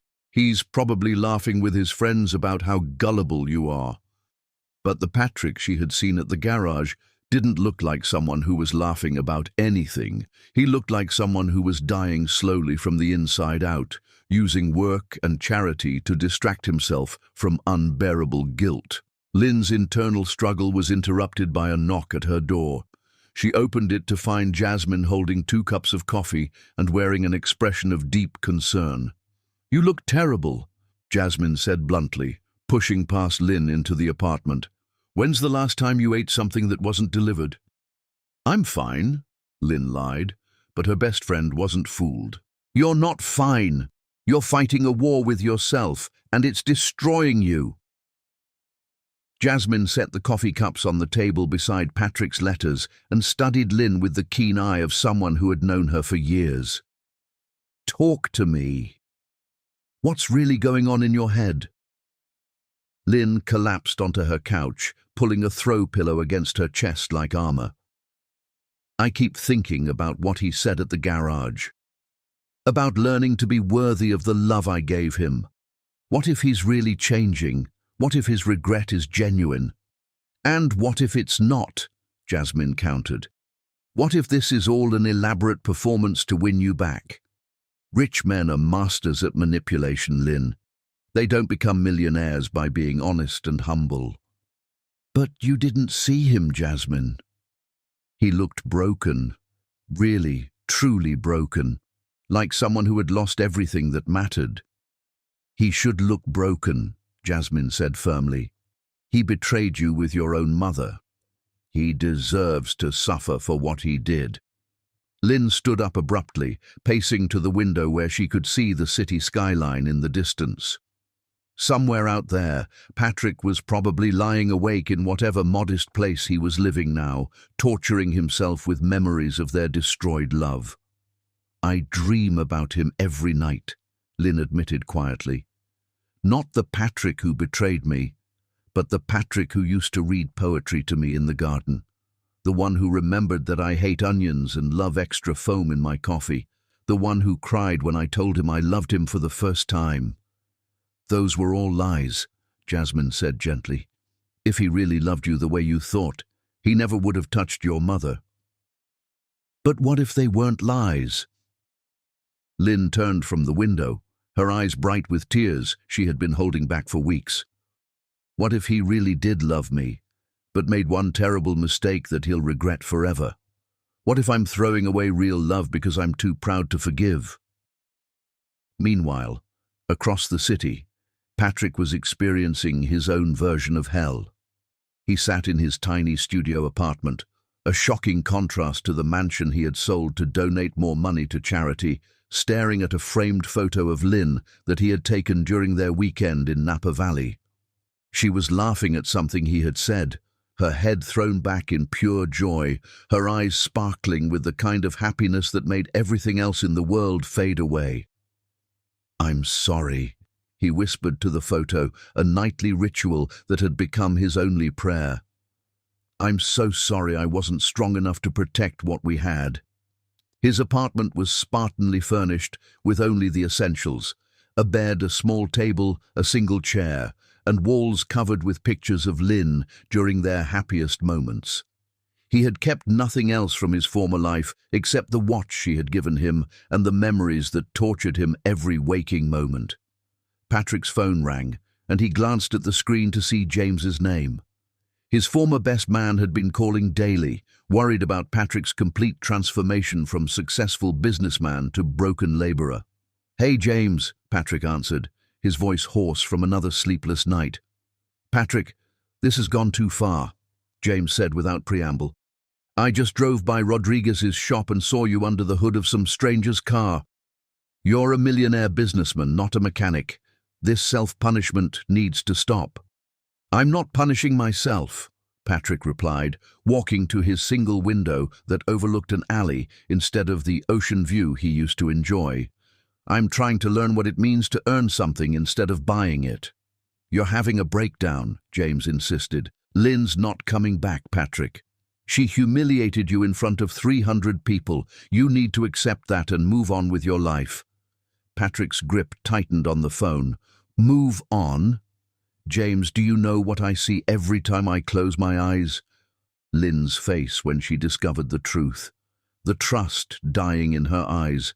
The way she looked at me like I was a stranger who had murdered her dreams. It was one mistake. It was the only mistake that mattered. Patrick's voice cracked with emotion. I had everything, her love, her trust, her beautiful heart, and I threw it away for one moment of weakness. How do you move on from destroying paradise? James sighed heavily. By accepting that some things can't be fixed and focusing on rebuilding your life. You're Patrick Mahomes. You're worth hundreds of millions. You can have any woman you want. I don't want any woman, Patrick said quietly. I want Lynn. I want the woman who saw past my money and loved the man underneath all the wealth. I want the girl who used to fall asleep reading in my lap while I played with her hair. I want the love I was stupid enough to destroy. After hanging up, Patrick opened his journal, a habit he had developed to process the tsunami of regret that threatened to drown him daily. Tonight's entry began like all the others. Day 23 without Lynn. I woke up screaming her name again. The nightmares are getting worse. I dream that she forgives me, and then I wake up to remember that I destroyed everything beautiful in my life. Today, Mrs. Henderson brought me cookies to thank me for fixing her car. She said I reminded her of her late husband, who spent his life helping others. I wanted to tell her she was wrong, that I'm not a good man, just a broken one trying to learn what goodness looks like. I saw Lynn today at the garage. She looked at me like I was a stranger, but for one moment I thought I saw something else in her eyes. Not forgiveness. I don't deserve that yet, but maybe she saw that I'm really trying to change. I would cut off my arm to undo that night with Mandy. I would give up every penny, every car, every breath in my lungs if it meant Lynn could trust me again, but wanting something and deserving it are two different things. I love her more than my own life. That's the only truth I have left. Patrick closed the journal and walked to his bathroom mirror, staring at the man looking back at him. Gone was the confident millionaire with perfect hair and expensive clothes. In his place stood someone with calloused hands, tired eyes, and a face marked by genuine remorse. You did this, he told his reflection. You had an angel, and you chose to be a devil for one night. Now you have to live with the consequences. He touched the watch Lynn had given him, the only expensive item he hadn't sold or donated, and felt fresh tears sting his eyes. The watch still kept perfect time, but Patrick's world had stopped the moment Lynn walked away from their wedding altar. Across the city, Lynn was having her own confrontation with the mirror. She stood in her bathroom, gripping the marble sink as she studied her reflection with brutal honesty. You still love him, she whispered to herself. After everything he did, after all the humiliation, you still love Patrick Mahomes. The admission felt like a knife twisting in her chest. How could she still love someone who had betrayed her so completely? How could her heart be so foolish as to respond to his transformation when her mind knew better? Her phone buzzed with another message, this one from an unknown number again. True love isn't about never falling down. It's about getting back up together. Some bridges can be rebuilt stronger than before. A friend. Lynn stared at the cryptic message, her pulse quickening. Someone was definitely watching her, sending these mysterious texts at moments when her resolve was weakest. But who? And why did they seem so invested in her relationship with Patrick? She walked to her window and looked out at the street below, searching for signs of surveillance. A dark sedan was parked across the street, its occupant hidden behind tinted windows, but as Lynn watched, the car pulled away into the night.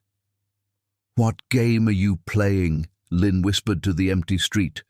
Her question hung in the air unanswered, but somewhere in the darkness, Mandy Biendolo smiled with satisfaction. Her daughter and Patrick were both suffering exactly as planned, dancing to her puppet strings without even realizing who held the controls. The war for their hearts was far from over, and Mandy intended to win completely. But fate was preparing to deal a hand that even Mandy couldn't predict. one that would force Lynn and Patrick together in ways that would test whether love could truly survive the deepest betrayal or whether some wounds were too deep to ever heal. Chapter 9. Hospital Nights and Raw Vulnerability. Death has a way of stripping away all pretenses and revealing the truth that living hearts try desperately to hide. And tonight, Lynn and Patrick would discover that some loves are stronger than pride, deeper than betrayal, and more powerful than the fear of being hurt again. The evening started like any other in Lynn's carefully constructed routine of avoidance. She had taken a job at Meridian Marketing Agency to keep herself busy and distracted from the constant ache in her chest.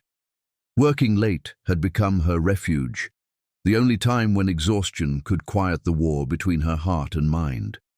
At 9 o'clock, Lynn finally left the office and drove to Bella Vista, an upscale Italian restaurant where she and Patrick had never dined together.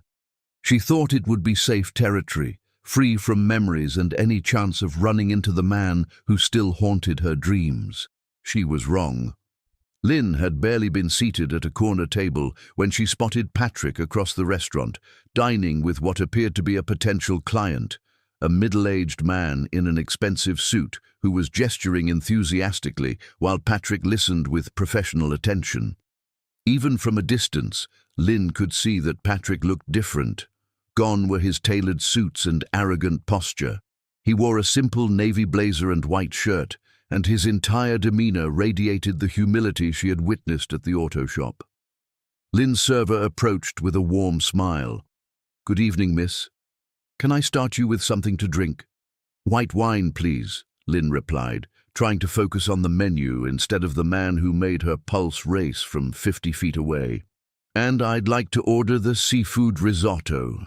"Excellent choice," the server said. "Just to let you know, we use pine nuts in our risotto preparation. Do you have any allergies I should be aware of?" Lynn's attention was divided between the menu and stealing glances at Patrick, so she barely processed the question.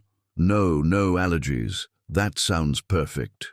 What Lynn had forgotten in her distracted state was that she had developed a severe tree nut allergy during college, a fact that Patrick knew by heart because he had memorized every detail about her health and safety during their relationship. In restaurants, he had always been the one to ask about ingredients and ensure her meals were safe. The risotto arrived beautifully plated, steam rising from the creamy rice that smelled divine. Lynn took her first bite, savoring the rich flavors as she tried to lose herself in the act of eating something delicious. The second bite tasted even better, and she began to relax for the first time in weeks. Then her throat began to tighten. At first, Lynn thought she was just emotional. Her chest had been tight with anxiety for weeks, but within minutes her breathing became labored and red welts began appearing on her neck and arms. The pine nuts in the risotto were triggering a severe allergic reaction that was escalating rapidly. Panic set in as Lynn realized what was happening. She tried to signal the server, but her throat was closing too quickly for her to speak clearly. Her vision began to blur as her airway constricted, and she knocked over her wineglass in her struggle to breathe. Across the restaurant, Patrick's business conversation stopped mid-sentence as some instinct made him turn toward Lynn's table.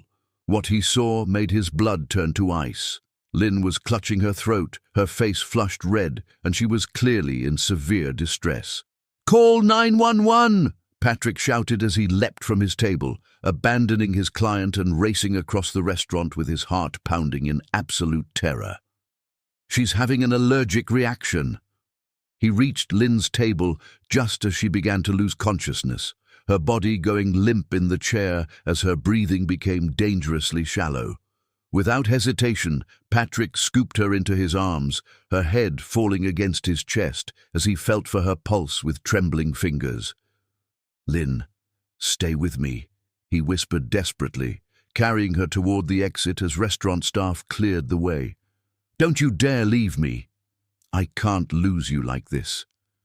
The valet had Patrick's car ready in seconds, and he laid Lynn carefully in the passenger seat, her beautiful face now swollen and her breathing barely audible. Patrick's hands shook violently as he started the engine, but his voice remained steady as he spoke to her unconscious form. "I'm getting you to the hospital, my love. You're going to be okay. I won't let anything happen to you." Patrick broke every speed limit racing to Metropolitan General Hospital, running red lights and weaving through traffic while keeping one hand on Lynn's wrist to monitor her fading pulse. He had never been more terrified in his entire life, not when he was building his business empire, not when he was facing financial ruin, not even when Lynn had left him at the altar. "Don't take her from me," he prayed to whatever force controlled the universe. "I know I don't deserve her, but please don't let her die because of my sins." He screeched into the hospital emergency bay and carried Lynn through the automatic doors, shouting for help as medical staff rushed toward them with a gurney. As they transferred Lynn from his arms to the hospital bed, Patrick felt like he was losing pieces of his soul. "What's her name?" asked Doctor. "Rachel Torres, the emergency physician who took charge of Lynn's care."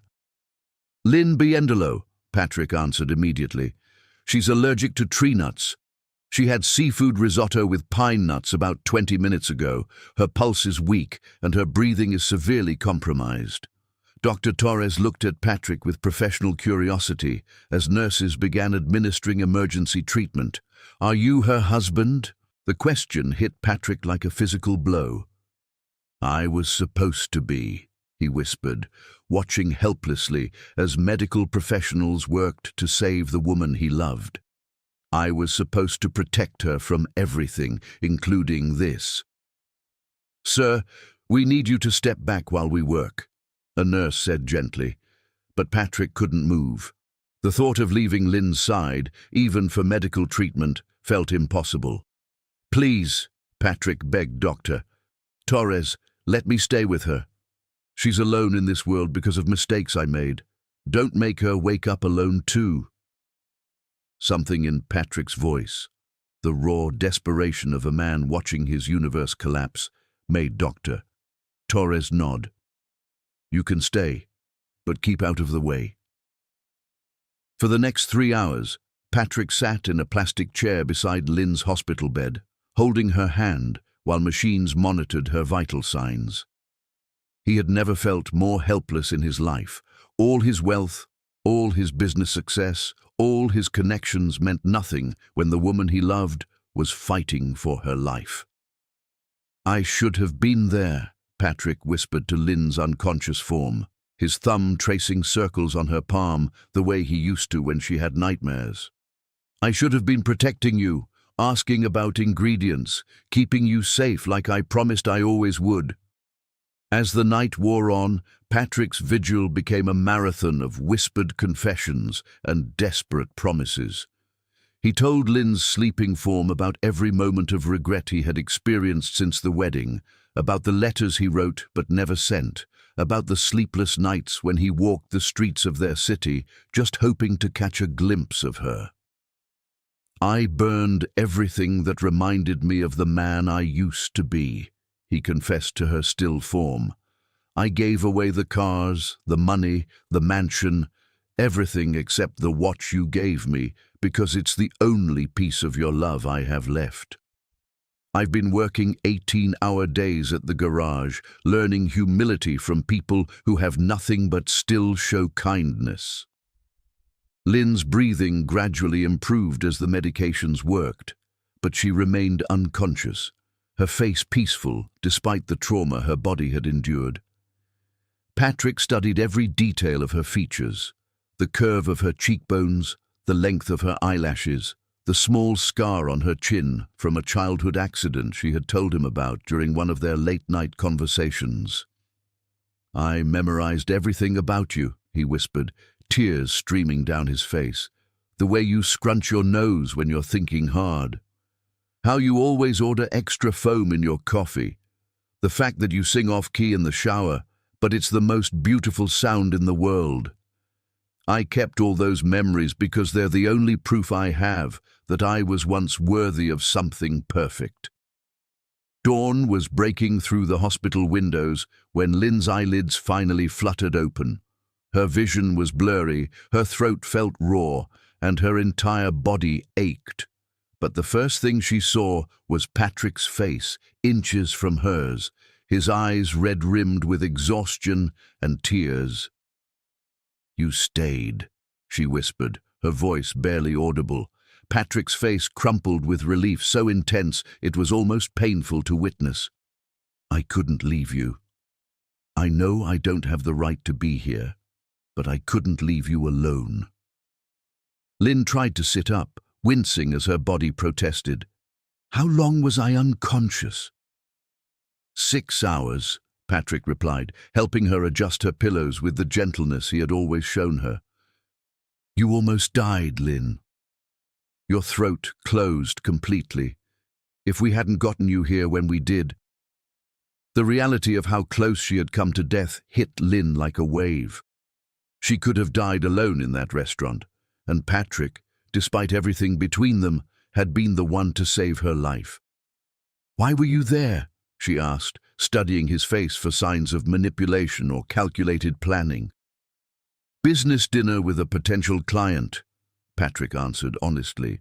"But the moment I saw you in distress, nothing else mattered. Not business, not my pride, not even the fact that you hate me. I just knew I had to save you." Lynn stared at him for a long moment, seeing exhaustion, genuine fear, and something else she was afraid to identify. "You look terrible." Patrick's laugh was hollow, but held a note of relief that she was awake and talking. "I haven't slept since the wedding.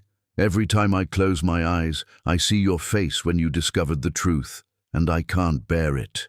"Patrick," Lynn began, but he gently placed a finger over her lips. "Don't say anything yet," he whispered. "Just rest. Just let me be grateful that you're alive and breathing and still in this world, even if you never want to see me again." Dr. Torres entered the room with Lynn's test results, breaking the intimate moment between them. "Good news. The reaction is under control and your vitals are stable. But I want to keep you for observation for another 12 hours. "I'll stay with her," Patrick said immediately. "No," Lynn said firmly, though her voice lacked conviction. "You don't need to." "I need to," Patrick interrupted, his voice carrying desperation he couldn't hide. "Please, Lynn, let me do this one thing right. Let me be here to protect you like I should have been doing all along." Lynn looked into his eyes and saw something that made her chest tighten, not manipulation or calculation, but pure, raw love, mixed with regret so deep it had changed him fundamentally. The Patrick sitting beside her hospital bed wasn't the arrogant millionaire who had betrayed her. This was someone broken and rebuilt, humbled and desperate to prove his transformation was real. "Okay," she whispered, the word escaping before she could stop it. "You can stay." Patrick's relief was so profound that fresh tears spilled down his cheeks. "Thank you. Thank you for letting me be here when you needed help." As Lynn drifted back to sleep, Patrick maintained his vigil, whispering promises to her sleeping form about the man he was becoming and the love he would spend his lifetime proving he deserved. But neither of them knew that Mandy had been watching from the hospital parking garage, her face twisted with fury as she realized her plan to keep them apart was beginning to crumble. The night that almost took Lynn's life had given Patrick a chance to prove his devotion was real, but Mandy wasn't finished playing her games, and the most dangerous moves in her strategy were yet to come. Chapter 10: The Ultimate Test and Powerful Reunion. True love isn't born in moments of perfection. It's forged in the fires of forgiveness, tested in the depths of despair, and proven when two broken hearts choose each other over pride, pain, and the safety of staying apart forever. The hospital room had become their sanctuary from the world outside. For 3 days, Patrick had maintained his vigil beside Lynn's bed as she recovered from the allergic reaction that had nearly claimed her life. During the quiet hours between nurse visits and doctor checkups, something profound had shifted between them. Not forgiveness yet, but a fragile truce that allowed them to exist in the same space without the explosive battles that had marked their previous encounters. Lynn watched Patrick through her eyelashes as he slept fitfully in the uncomfortable visitor's chair, his body twisted at an awkward angle, but his hand still reaching toward her bed as if protecting her even in sleep. Dark circles shadowed his eyes, and his usually perfect appearance was replaced by wrinkled clothes and day-old stubble that spoke of a man who cared more about her recovery than his own comfort. "You haven't left," Lynn said softly when Patrick stirred awake, his eyes immediately focusing on her with the intensity of someone checking that she was still breathing. "I told you I wouldn't," Patrick replied, straightening in the chair and wincing as his neck protested the awkward sleeping position. "How are you feeling?" "Better," Lynn admitted, though her throat still felt raw. "But you look terrible. When's the last time you went home to shower or eat a real meal?" Patrick's smile was sad but genuine. "Home doesn't exist without you in it. And food doesn't taste like anything when I'm terrified of losing the only person who ever mattered." Before Lynn could respond, the hospital room door burst open with enough force to rattle the walls. Mandy Biandolo stood in the doorway, her face flushed with fury and her designer purse clutched like a weapon in her perfectly manicured hands. "What is he doing here?" Mandy demanded, pointing an accusing finger at Patrick. "How dare you manipulate my daughter when she's vulnerable and sick?" Patrick stood up immediately, positioning himself between Mandy and Lynn's hospital bed with protective instincts that surprised even him. "I'm not manipulating anyone. Lynn almost died, and I'm making sure she's safe." "Safe?" Mandy's laugh was sharp and cruel. "She's in danger because of you. Everything bad that's happened to her stems from your weakness and selfishness." Lynn struggled to sit up in her hospital bed, her voice weak but determined. "Mother, please leave. I don't want you here." "Don't want me?" Mandy's voice rose to a shriek that made the heart monitor beep faster. "I'm your mother! I raised you when no one else wanted you. I sacrificed everything for an ungrateful child who doesn't appreciate anything I've done." "You sacrificed nothing," Lynn said, her voice growing stronger with each word. "You manipulated, schemed, and destroyed everything good in my life because you were jealous of my happiness." Mandy's face twisted with rage as she advanced toward the hospital bed. "Your happiness?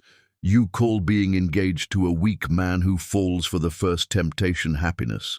I saved you from marrying someone who would have betrayed you eventually." "You created the betrayal," Patrick shouted, his composure finally cracking completely. "You planned everything.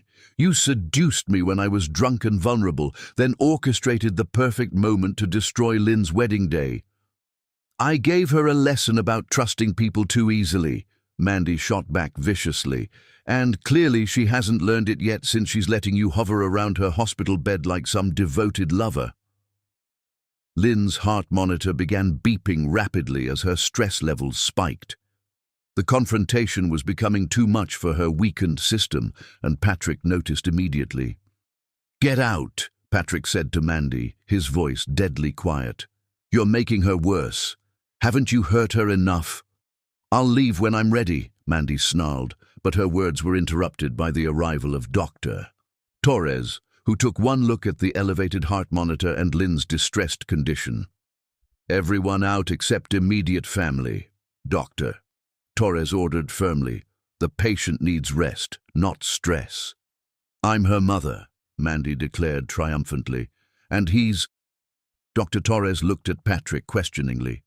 "He's the man who saved my life," Lynn said quietly, her voice carrying across the room with startling clarity. "Patrick stays. Mother, you leave." Mandy's face went white with shock and fury. For her daughter to choose Patrick over her own mother in front of strangers was the ultimate betrayal in her mind. "Fine," Mandy hissed, gathering her purse with sharp, angry movements, "but don't come crying to me when he breaks your heart again." Some people never learn from their mistakes. After Mandy stormed out, Slamming the door behind her, the hospital room fell into blessed silence. Lynn's heart monitor gradually returned to normal as the stress of confrontation faded, leaving only her and Patrick in the soft light of evening filtering through the windows. "Thank you," Patrick said quietly, "for letting me stay."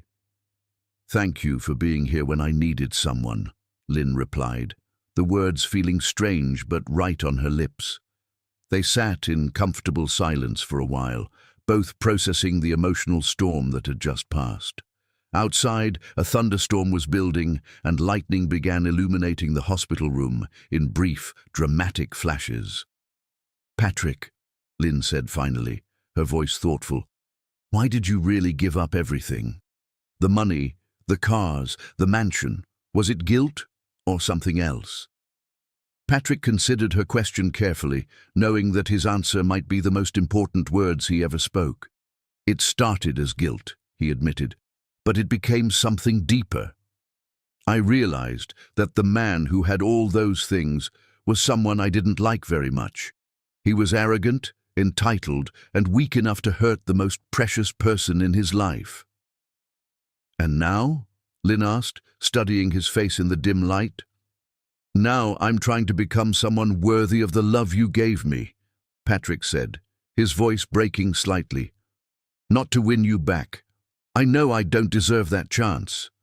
But because you taught me what it feels like to be truly loved, and I want to honor that gift by becoming better." Thunder crashed outside the window, and the lights flickered as the storm intensified. In the brief darkness, Lynn made a decision that would change both their lives forever. "I read your letters," she confessed quietly. "All of them." Patrick's breath caught in his throat. "What did you think?" "I thought they were the words of a man who understands what he lost," Lynn replied, her voice barely audible over the storm. "I thought they were written by someone whose regret runs deeper than any ocean." "It does," Patrick whispered, leaning forward in his chair. "Lynn, losing you is worse than dying. I wake up every morning hating myself more than you ever could. I see your face in every sunset, hear your laugh in every song, and feel the emptiness where my soul used to be." "Then why?" Lynn's voice cracked with the pain she had been carrying for weeks. "Why did you let her seduce you? Why weren't you strong enough to resist?" Patrick's tears fell freely as he finally answered the question that had tormented them both. "Because I was terrified that you were too good for me. Because when Mandy said you deserved a more experienced man, it confirmed every fear I had about not being worthy of your love.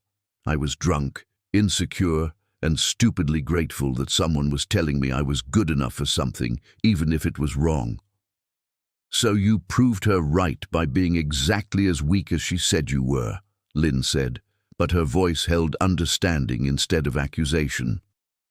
"Yes," Patrick admitted, his honesty cutting through the storm between them.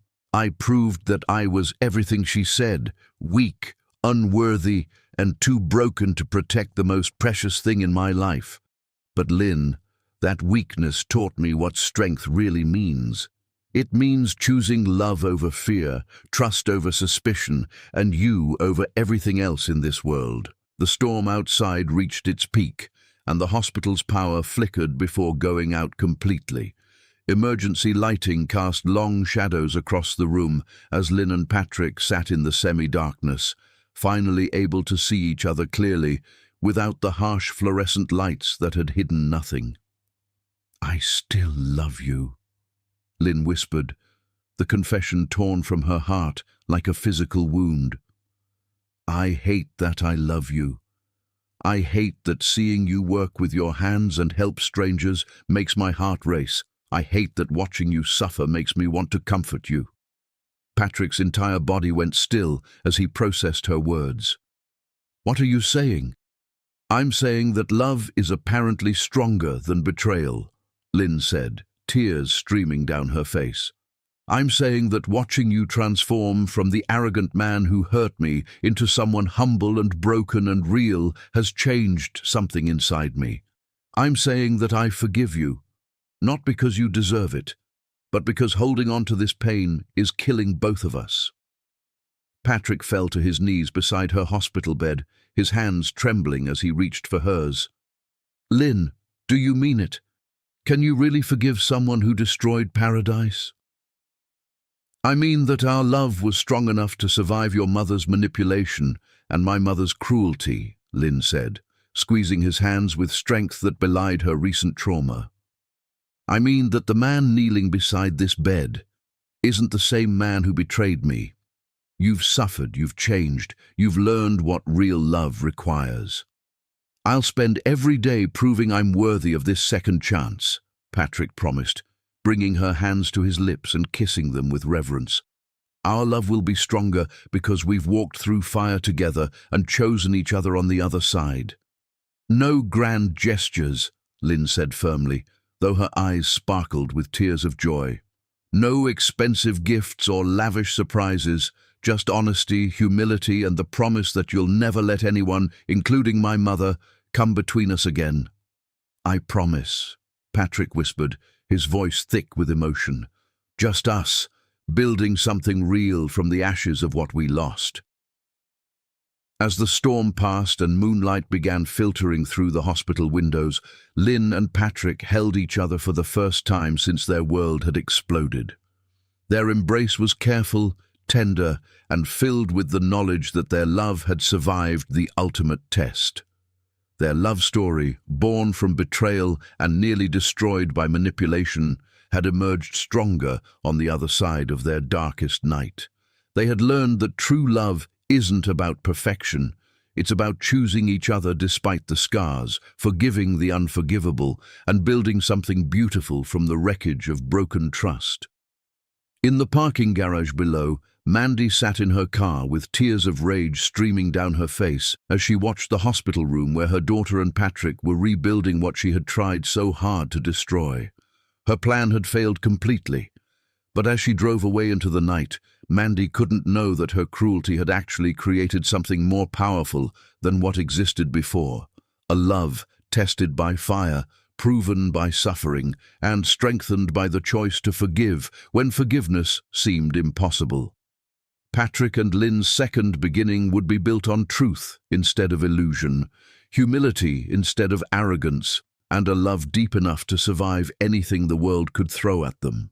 Their fairy tale had been shattered and rebuilt, not with wealth and grand gestures, but with genuine transformation, hard-earned forgiveness, and the kind of love that only grows stronger when tested by the deepest betrayal and the most difficult choices of the heart.